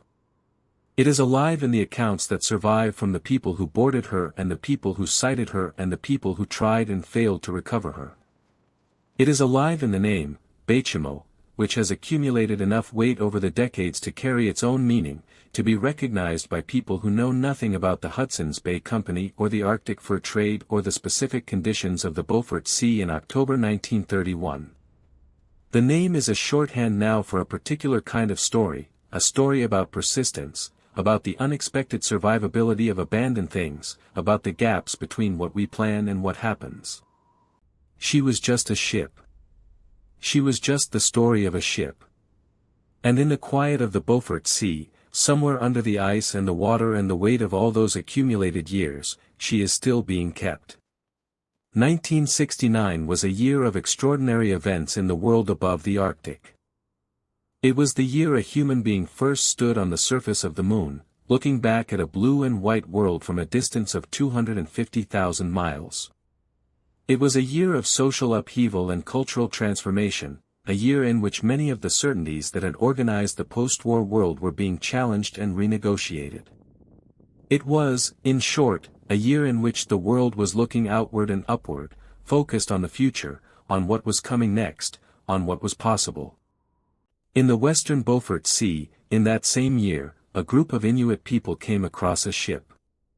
She was locked in ice, as she had been locked in ice before, as she had been locked in ice in the autumn of 1931 when the story had begun. She was recognizable as the Baychimo, recognizable from her profile, from her size, from the shape that matched the descriptions that had been passing along the Arctic coast for nearly 40 years. She was lower in the water than she had been in the last sightings. Her condition was poor in ways that were visible even at a distance. But she was there. The people who saw her in 1969 were part of a community that had grown up with the story of the ghost ship. The Baychimo had been a presence in the knowledge of the Arctic coast for almost 4 decades, longer than most of them had been alive. She was not a surprise, exactly. She was more like an old, familiar thing that you had been told about and had expected at some level to eventually encounter, now materialized in front of you in the particular specificity that physical things have when you see them directly for the first time. They reported what they saw. The report was made in the way that reports were made in the Arctic in 1969, through the radio network that connected the scattered communities, through the trading posts and government stations that served as nodes in the information system of the region. The report was recorded. It was added to the accumulating record of Baychimo sightings that had been building since 1931. And then, after 1969, there was nothing. No more sightings. No more reports. The ship that had been appearing with remarkable regularity for 38 years simply stopped appearing. Not in the way she had sometimes seemed to disappear before, not in the way of the November blizzard of 1931, after which she reappeared 8 days later 45 miles away. This disappearance was of a different quality. The absence persisted. Season after season, year after year, the Baychimo was not seen. The people who would have seen her, who had been seeing her for decades, saw her no more. The most reasonable interpretation of this sustained absence is the one already offered, that the Baychimo finally sank sometime after 1969, going down in the Beaufort Sea in a way that left no visible surface trace and that has not yet been located on the bottom. This is not a dramatic ending. There was no observed catastrophe, no witnessed sinking, no moment that anyone could point to and say, there, that is when she ended. She simply was no longer where anyone could find her, and she has not been found since. The quietness of this ending is appropriate, in a way. The Baychimo had never been a ship that announced itself dramatically. She had not sunk dramatically in 1931 when the ice first caught her. She had not been recovered dramatically in any of the subsequent decades despite the attempts. She had drifted quietly, appeared quietly, disappeared quietly. That she should finally sink without witness, without announcement, in the cold and private way of things that happen in large oceans when no one is watching, this is consistent with everything about her. There is a question that the ending raises, or rather a cluster of questions that all point in the same direction. What does it mean that the last confirmed sighting was in 1969? Not 1935 or 1945 or 1955, when a sinking would have been less remarkable because the ship would have survived fewer years. Not 1975 or 1985, if she had lasted that long. 1969, the year of the moon landing, the year that humanity's reach extended into space for the first time. Is there a meaning in that coincidence? The honest answer is no, not a factual one. Coincidences of timing are not causally connected to each other. The Baychimo did not time her final appearance to coincide with the first lunar landing because ships don't have intentions and the Arctic doesn't care about human history. The coincidence is the kind of coincidence that accrues to any story that lasts long enough. Eventually it will overlap with something significant, because long enough timelines intersect with enough events that coincidences are statistically inevitable. But the coincidence is not meaningless in the way that we encounter it now, looking back. The juxtaposition of the last sighting of a ship that had refused to disappear with the year that a human being first left the Earth's gravity, there is something in that juxtaposition that rewards sitting with, that speaks to the particular way that 1969 was a year of endings and beginnings simultaneously, a year in which the old world was not yet gone and the new world was not yet fully arrived. The Baychimo, in 1969, was an old thing.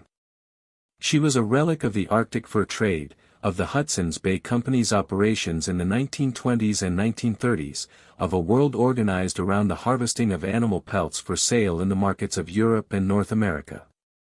That world was not entirely gone in 1969, but it was fading, being replaced by other economies and other relationships between the people of the Arctic and the institutions of the South. The trading post system that had organized the region for centuries was giving way to other forms of commerce and governance. The Inuit communities that had supplied the fur trade for generations were being incorporated into national political systems that had their own views about how the Arctic should be organized and governed. The Baychimo's disappearance in 1969 can be read, if you choose to read it this way, as the final departure of the world she had belonged to. Not a mystical departure. She didn't sink because her world had changed, she sank because steel in seawater eventually fails. But a symbolic one. The ship that had embodied a particular era of Arctic commerce and human presence in the Beaufort drifted through the transformation of that era and sank at approximately the moment when the transformation was completing itself. Or not. Perhaps she sank in 1968, or 1972, or 1964, and the 1969 sighting was the last one only because it was the last one that found its way into a documented record that survived. The uncertainty about exactly when she went down is itself part of the story, a story that ends in the same uncertainty in which it had always proceeded, the ship always somewhat beyond the grasp of definite knowledge, always in a slightly different place than you had thought, always with an asterisk beside its position. The last people to see her were the Inuit travelers of 1969, and they are part of a much longer list of people whose lives intersected briefly with the Baychimo's long drift. Captain Cornwell, who abandoned her and then found her again and took cargo from her in the autumn of 1931. The hunters who boarded her in the winter of 1933. Tom Caldwell, who spent 10 days on her. Hugh Mackay, who found her in 1946. The government aircraft crew of 1956, who confirmed she was still there. The adventurers of 1952, who documented her condition so carefully.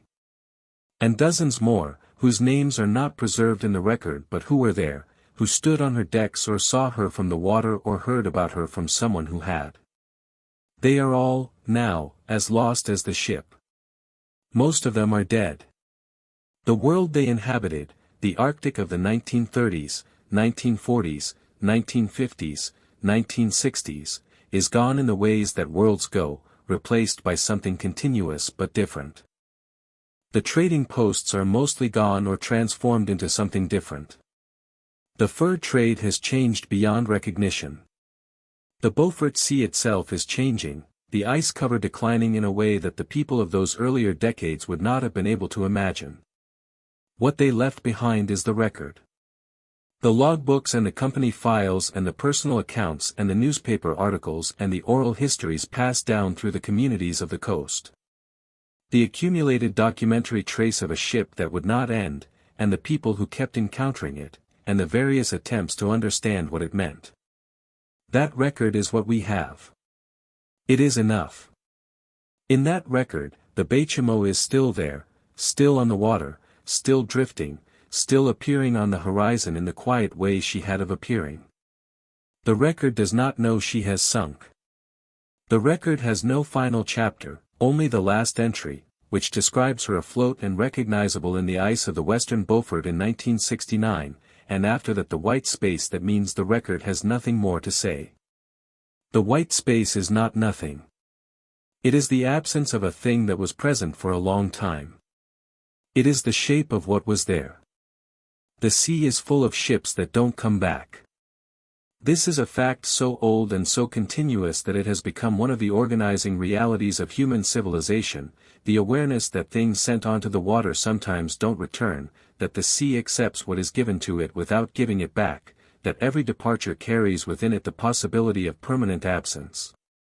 The history of seafaring is as much the history of loss as it is the history of trade and exploration and connection, because loss is inseparable from the enterprise, built into it, one of the conditions under which the enterprise has always operated.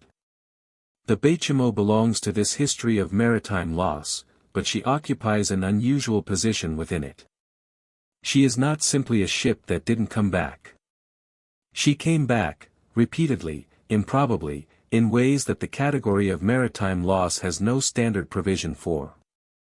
She did what ships that don't come back don't do, which is keep appearing on the horizon for nearly 4 decades after the sea was supposed to have claimed her. The history of ghost ships and derelict vessels gives some context for the Baychimo, though no other story quite matches hers in terms of duration and number of confirmed sightings. The Mary Celeste, the famous derelict found in the Atlantic in 1872, was discovered abandoned with no apparent reason, her crew gone, her cargo intact, her log ending mid-voyage. She was found once, studied once, and then taken to port.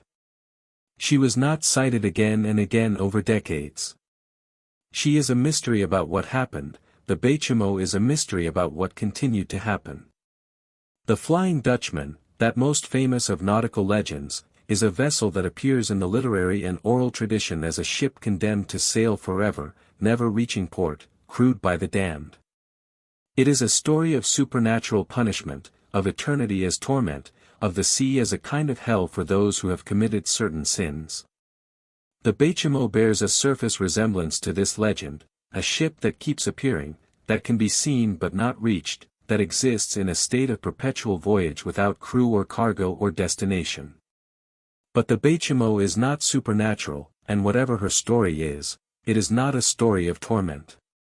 It is too quiet for that, too physical, too rooted in the specific conditions of the Beaufort Sea and the specific design of a steel cargo steamer to carry the weight of a legend about eternal punishment.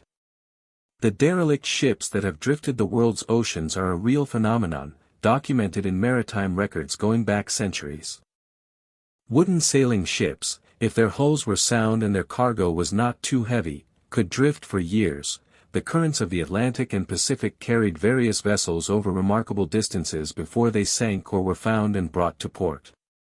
The conditions that allowed such drifting were the same in principle as the conditions that allowed the Baychimo to drift: buoyancy, current, and the absence of forces powerful enough to sink the vessel before the current moved it somewhere new.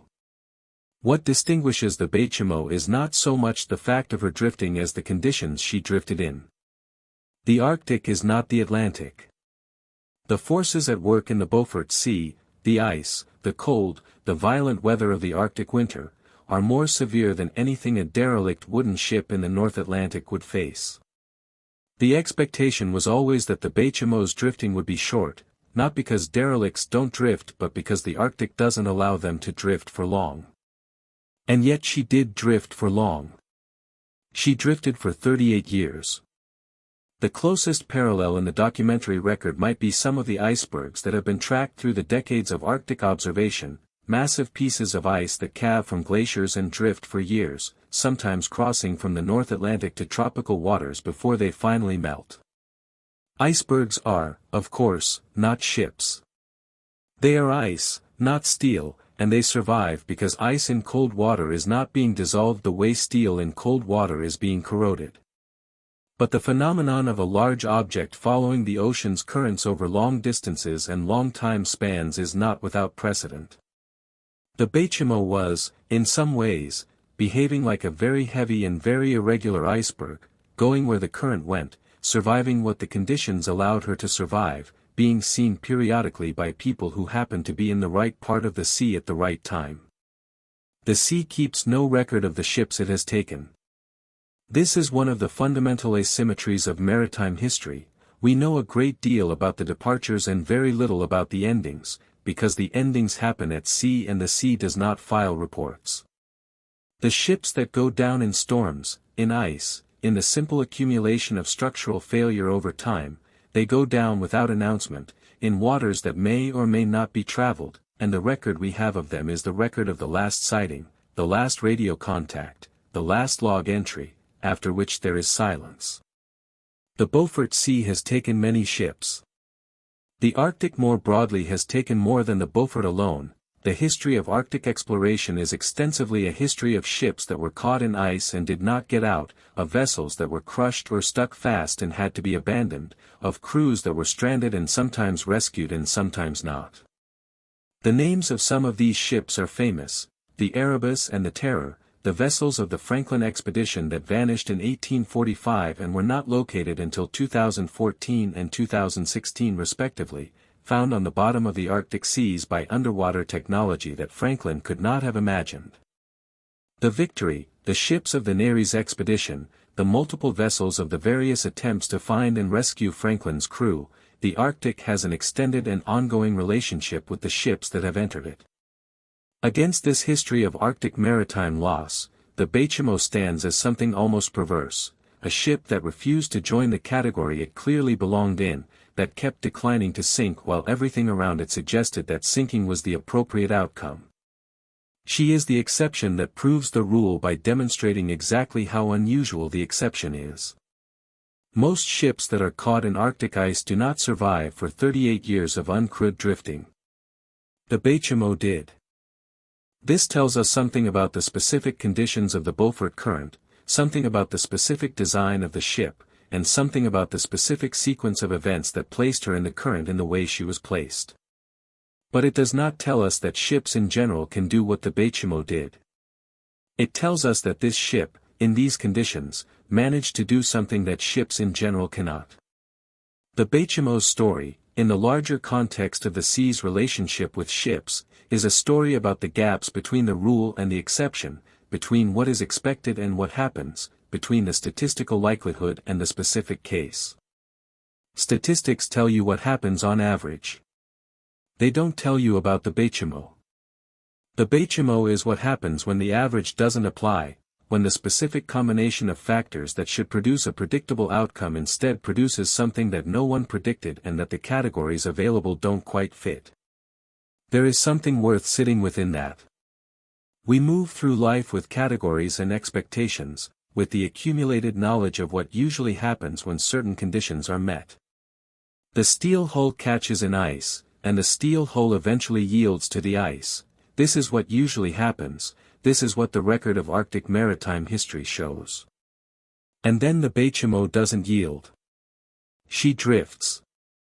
She survives. She keeps appearing. The world is full of such cases, if you look for them, things that don't follow the expected pattern, things that persist past their statistical lifespan, things that the general rule predicts should be gone but that, specifically and concretely, are still there. The Baychimo is one of the more dramatic examples, played out over decades in one of the world's most severe environments. But the quality she represents, the quality of not fitting the expected outcome, of surviving what should not have been survivable, is not unique to her.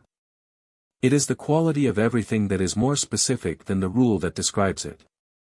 The rule says, ships caught in Arctic ice sink. The Baychimo said, not yet. Not for 38 years. Not until the rule finally applied, and she went down as quietly as she had done everything else, without drama, without announcement, in the cold and private way of the particular. The sea keeps many things. The Baychimo is one of them. She is kept in the way the sea keeps everything, transformed, dispersed, incorporated into something larger. Whatever she is now, on the bottom of the Beaufort Sea or scattered across some stretch of seafloor, she is still there in the sense that matter is always still there, changed in form but not eliminated, the iron of her hull returned to the chemistry of the deep water, the sediment of the bottom gradually incorporating what remains of her into its own accumulating record. This is not what anyone meant by the Baychimo's survival. But it is a kind of survival, the kind that the universe deals in when it is not dealing in the kind that we prefer. The sea is full of ships that don't come back. The Baychimo delayed longer than most. And then, at last, she joined them. There is a kind of thinking that finds meaning in survival, that looks at something that has lasted and concludes that its lasting is itself a form of significance. The Baychimo lasted. She lasted in a way that exceeded every reasonable expectation. And the question of what that lasting means is one that various people, the newspaper writers, the Arctic scholars, the people who encountered her directly, have been approaching from different directions since 1931. The simplest answer is also the most honest. The lasting means that the specific combination of forces acting on a specific object produced a specific outcome that was unexpected. The Baychimo lasted because her hull was reinforced, because her draft was shallow, because the Beaufort current moved her in ways that protected her from the worst of the ice pressure, because the particular sequence of seasons during her drifting years happened to be survivable ones. The lasting has no deeper meaning than this. It is physics, and the physics are explicable even if the outcome was unexpected. But human beings are not very good at leaving things at physics. We look at the lasting and we reach for something more, some additional layer of significance that the physics alone doesn't provide. We reach for the language of resilience, of persistence, of the refusal to end. We reach for the ghost metaphor and the legend of the ship that wouldn't disappear. We reach for the narrative shape that 38 years of drifting makes possible, the shape of a story that goes on, that refuses the ending everyone has prepared for it, that keeps generating new chapters when the book should by rights be closed. These are not dishonest responses. The narrative shape is real, the Baychimo's story really does have the quality of a story that refuses to end, and that quality is worth acknowledging and sitting with. The resilience metaphor is real in the sense that the ship really did survive things that most ships don't survive, and survival really is the kind of thing that produces certain feelings in the people who witness it or hear about it. The ghost metaphor captures something real about the experience of encountering a thing that has outlasted its proper time. What the ship's lasting means, finally, might depend more on who is asking than on anything intrinsic to the lasting itself. For the people who tried to salvage her and failed, it meant frustration and the specific kind of humility that comes from encountering a problem you cannot solve. For the people who encountered her casually, the hunters and traders who spotted her and went on about their business, it meant the comfortable familiarity of a known landmark that happened to be mobile. For the journalists and writers who told her story to a wider audience, it meant a compelling narrative hook, a way into a story about the Arctic and the fur trade and the limits of human control over the natural world.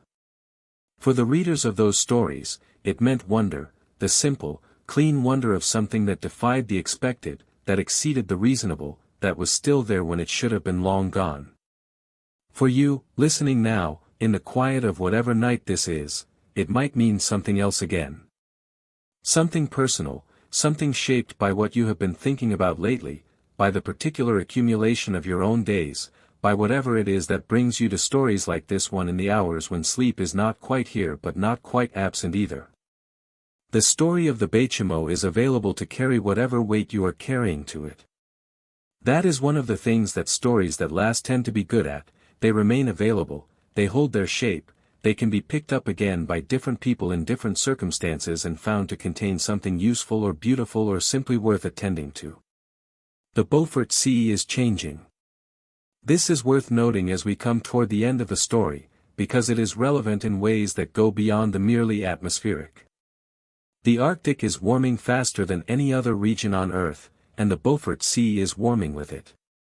The ice cover that was a consistent and defining feature of the region for the entire period of the Baychimo's drifting, the ice that trapped her in 1931, that she drifted within for decades, that protected and threatened her in alternating seasons, is declining.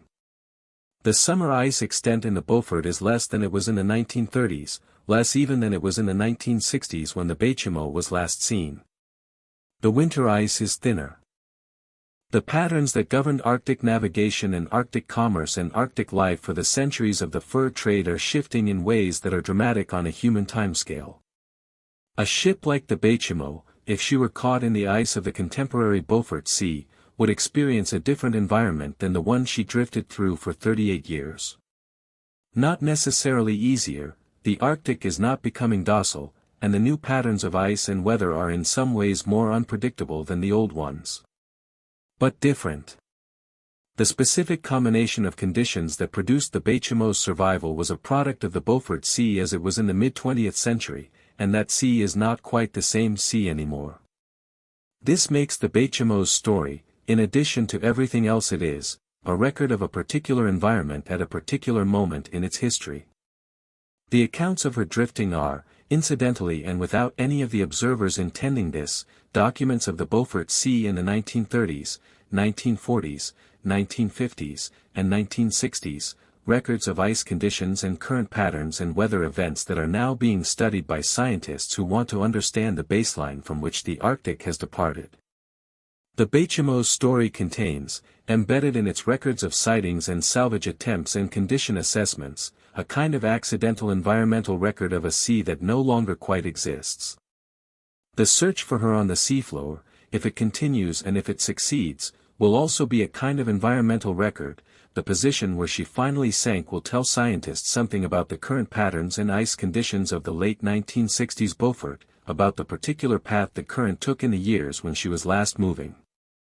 Every piece of information about the ocean's past is useful now, when understanding the past is the necessary foundation for understanding what is happening in the present. The Baychimo is, in this sense, still useful. She has not finished contributing to human knowledge just because she has sunk. Her remains on the seafloor, if found, will add to the record. Her story, as it continues to be told and retold, adds to the cultural record, the accumulation of how human beings have understood the Arctic and their relationship to it, the ways in which the commerce and the exploration and the encounter with the extreme north have shaped how we think about endurance and loss and the limits of human control. But these are large things, and this is a story about a specific thing, a ship, a sea, a stretch of years. And in coming toward the end of the story, it is worth returning to the specific. The Baychimo was a cargo steamer built in Hamburg in 1914. She was renamed by the Hudson's Bay Company and set to work on the Arctic supply run in 1921. She was caught in the ice in October of 1931 and abandoned by her crew. She drifted for 38 years in the Beaufort Sea, was sighted dozens of times, was boarded repeatedly, resisted all salvage attempts, and was last seen in 1969 near Icy Cape on the Alaskan coast. After that, she was not seen again. She was not a remarkable ship. She was a solid, reliable, well-built working vessel of the early 20th century, doing the work she had been built to do in a difficult environment. She became remarkable by the accident of the ice in October 1931, and by the subsequent accident of surviving in conditions that should not have allowed survival. She did not choose to drift. She did not choose to survive. She had no intention in any meaningful sense. She was steel and wood and rope, and the steel and wood and rope kept being on the water long after anyone expected them to be on the water. That is all. That is enough. That is, if you let yourself feel the full weight of it, quite a lot. A thing in the world, still being in the world, past the point when the world has decided it should stop being there. That is the Baychimo's story. And in the quiet of your night, in the slow drift towards sleep, you can let that story settle over you like ice settling over dark water, slowly, gently, covering everything it touches with a layer of something quiet and cold and entirely its own. The Beaufort Gyre is still turning. This is the fact with which the story of the Baychimo ends, not because it is the most dramatic fact, but because it is the most permanent one, the one that was there before the story began and is still there now that the story has effectively concluded. The slow clockwise circulation of cold water in the Beaufort Basin, driven by the prevailing winds and the Earth's rotation and the particular geography of the Arctic Ocean, has been turning for thousands of years. It will continue to turn for thousands more. The current does not remember the Baychimo. The water that carried her in 1935 is not the same water that is turning now. The ocean is not a fixed medium but a constant movement of molecules that are mixing and circulating and exchanging with other bodies of water on timescales that dwarf the lifespan of any ship.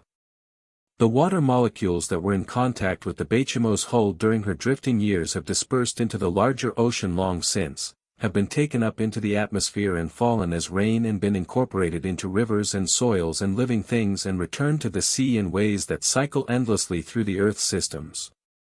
But the current itself, the pattern of motion, the gyre, is still there.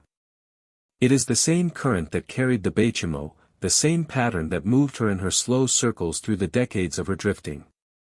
It is moving other things now, ice, debris, the particular particles that the Arctic Ocean keeps in motion. It is doing what it has always done, which is moving things from one place to another in its own time and at its own pace. The Beaufort gyre has become scientifically important in recent years for reasons that have to do with the changes happening in the Arctic. As the ice cover declines, the dynamics of the gyre are changing. The gyre is accelerating in some analyses, carrying more fresh water in its rotation, building up stores of cold fresh water that may affect ocean circulation patterns in ways that are not yet fully understood. The current that carried the Baychimo is a current that scientists are now watching carefully, because it is part of the larger system of ocean circulation that regulates the Earth's climate, and that system is under pressures that were not present in the decades when the Baychimo was drifting through it. This is not the place for a detailed discussion of Arctic oceanography. But it is worth noting that the water the Baychimo drifted through is not static, not a fixed and unchanging backdrop to her story. It is a system, and systems change. The Beaufort of the 1930s was different from the Beaufort of the 1960s, and the Beaufort of today is different from both.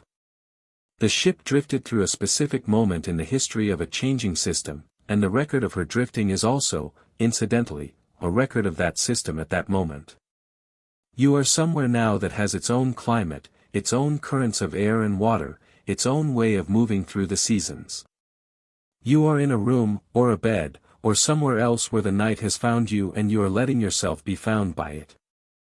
The temperature of the air around you is not the temperature of the Beaufort Sea, it is, almost certainly, significantly warmer.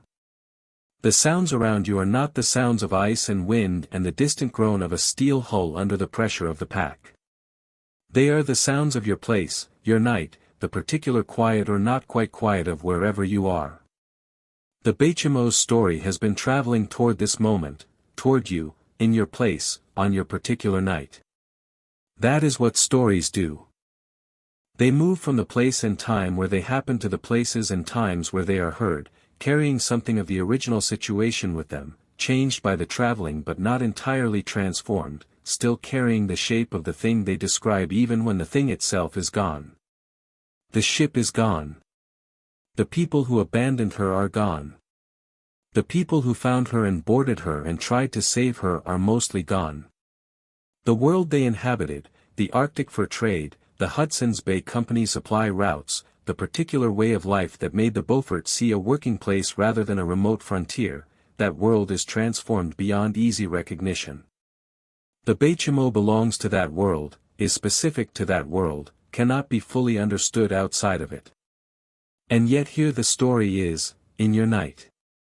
Carried across the decades, across the distance between the Beaufort Sea and wherever you are, arriving in the quiet of the hours when you are most available to receive it. The story has done what the Baychimo herself could not do, it has escaped the specific conditions of its origin and traveled freely, and it is still traveling, and it arrives where it arrives and is received by whoever is there to receive it. The story is not a ghost. But like all stories about things that are gone, it has something of the ghost's quality, the presence of an absence, the way of being there by being a trace rather than a substance.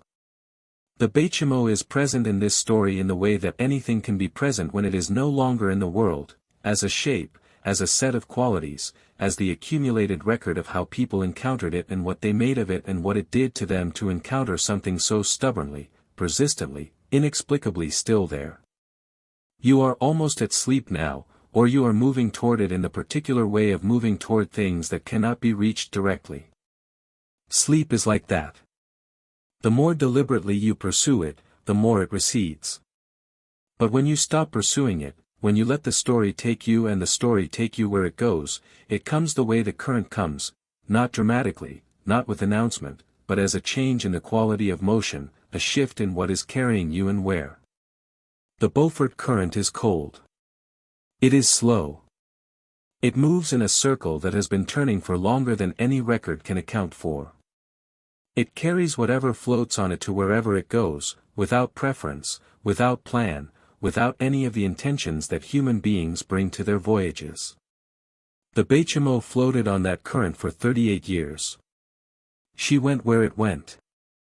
She survived what it allowed her to survive. She was last seen in 1969, locked in ice near Icy Cape, still afloat, still recognizable, lower in the water than she had been but still carrying her hull above the surface in the way she had been carrying it for decades. And then the ice closed around her or the water found the last of her seams or the structure gave way at last to the forces it had been holding against for 38 years, and she went down. The current kept turning. It is turning still. Let it carry you. The night is long and there is nowhere you need to be. The ship is gone and the sea is cold and the current is turning and you are here, warm, in whatever place the night has found you. The Baychimo drifted for 38 years and then she sank and the current kept turning and the Arctic kept its own counsel and the story moved outward from the place where it happened and arrived here, with you, in this quiet. Let the quiet be what it is. Let the cold be far away. Let the story settle, the way sediment settles in cold water, slowly, completely, covering everything it touches with something still. The current is still turning. The water is cold and deep and old. And somewhere in the dark of the Beaufort Sea, in the silence of the deep water, the Baychimo is still. Thank you so much for watching. If you'd like to see more videos like this, please consider leaving a like and subscribing to the channel as it really helps us continue making more content. Anyways, see you in the next one. The water is very deep and very cold, and it has been cold for a long time. You don't need to do anything with that. You don't need to understand it or explain it or place it in a category. The water is deep and cold and old, and the story is done, and you are here. Breathe slowly. The air around you is warmer than the Beaufort Sea. Much warmer. The warmth is real and it is yours and it is here with you in this room, in this quiet, in this particular configuration of the night that belongs only to you. The Baychimo drifted for 38 years. She went where the current went. She survived what she could survive. She was seen and she was lost and she was found again and she was lost for the last time. The story is told. The story is complete. You can let it settle now, the way things settle when they have found their resting place. Your breath is slowing. You can feel it, the slow in and the slow out, the rhythm that your body knows without being taught it, the rhythm that was yours before you knew anything else. The breath is slow and regular and the room is warm and the story is finished and there is nothing left to attend to.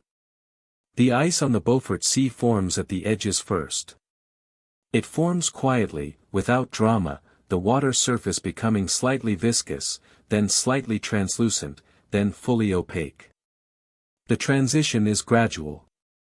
One moment it is water, and the next it is something else, and the change between those two things happens at the molecular level, the kind of change that cannot be watched because it is smaller than watching. Sleep is like that. It happens below the level where you can observe it. You cannot watch yourself fall asleep any more than you can watch water become ice from the inside. It happens to you while you are being you, and then it has happened, and you are somewhere else. You are almost somewhere else. The current is turning. The night is deep. The ship is at rest in the cold water, and the cold water is at rest in the dark, and the dark is at rest in the turning world, and you are at rest in the dark. The Beaufort Sea is very far from here. And here is very quiet. And you are almost there. If you liked this video, let me know where in the world you're watching from and what time it is. I'm always curious about that. And if you have a suggested topic, feel free to leave it in the comments.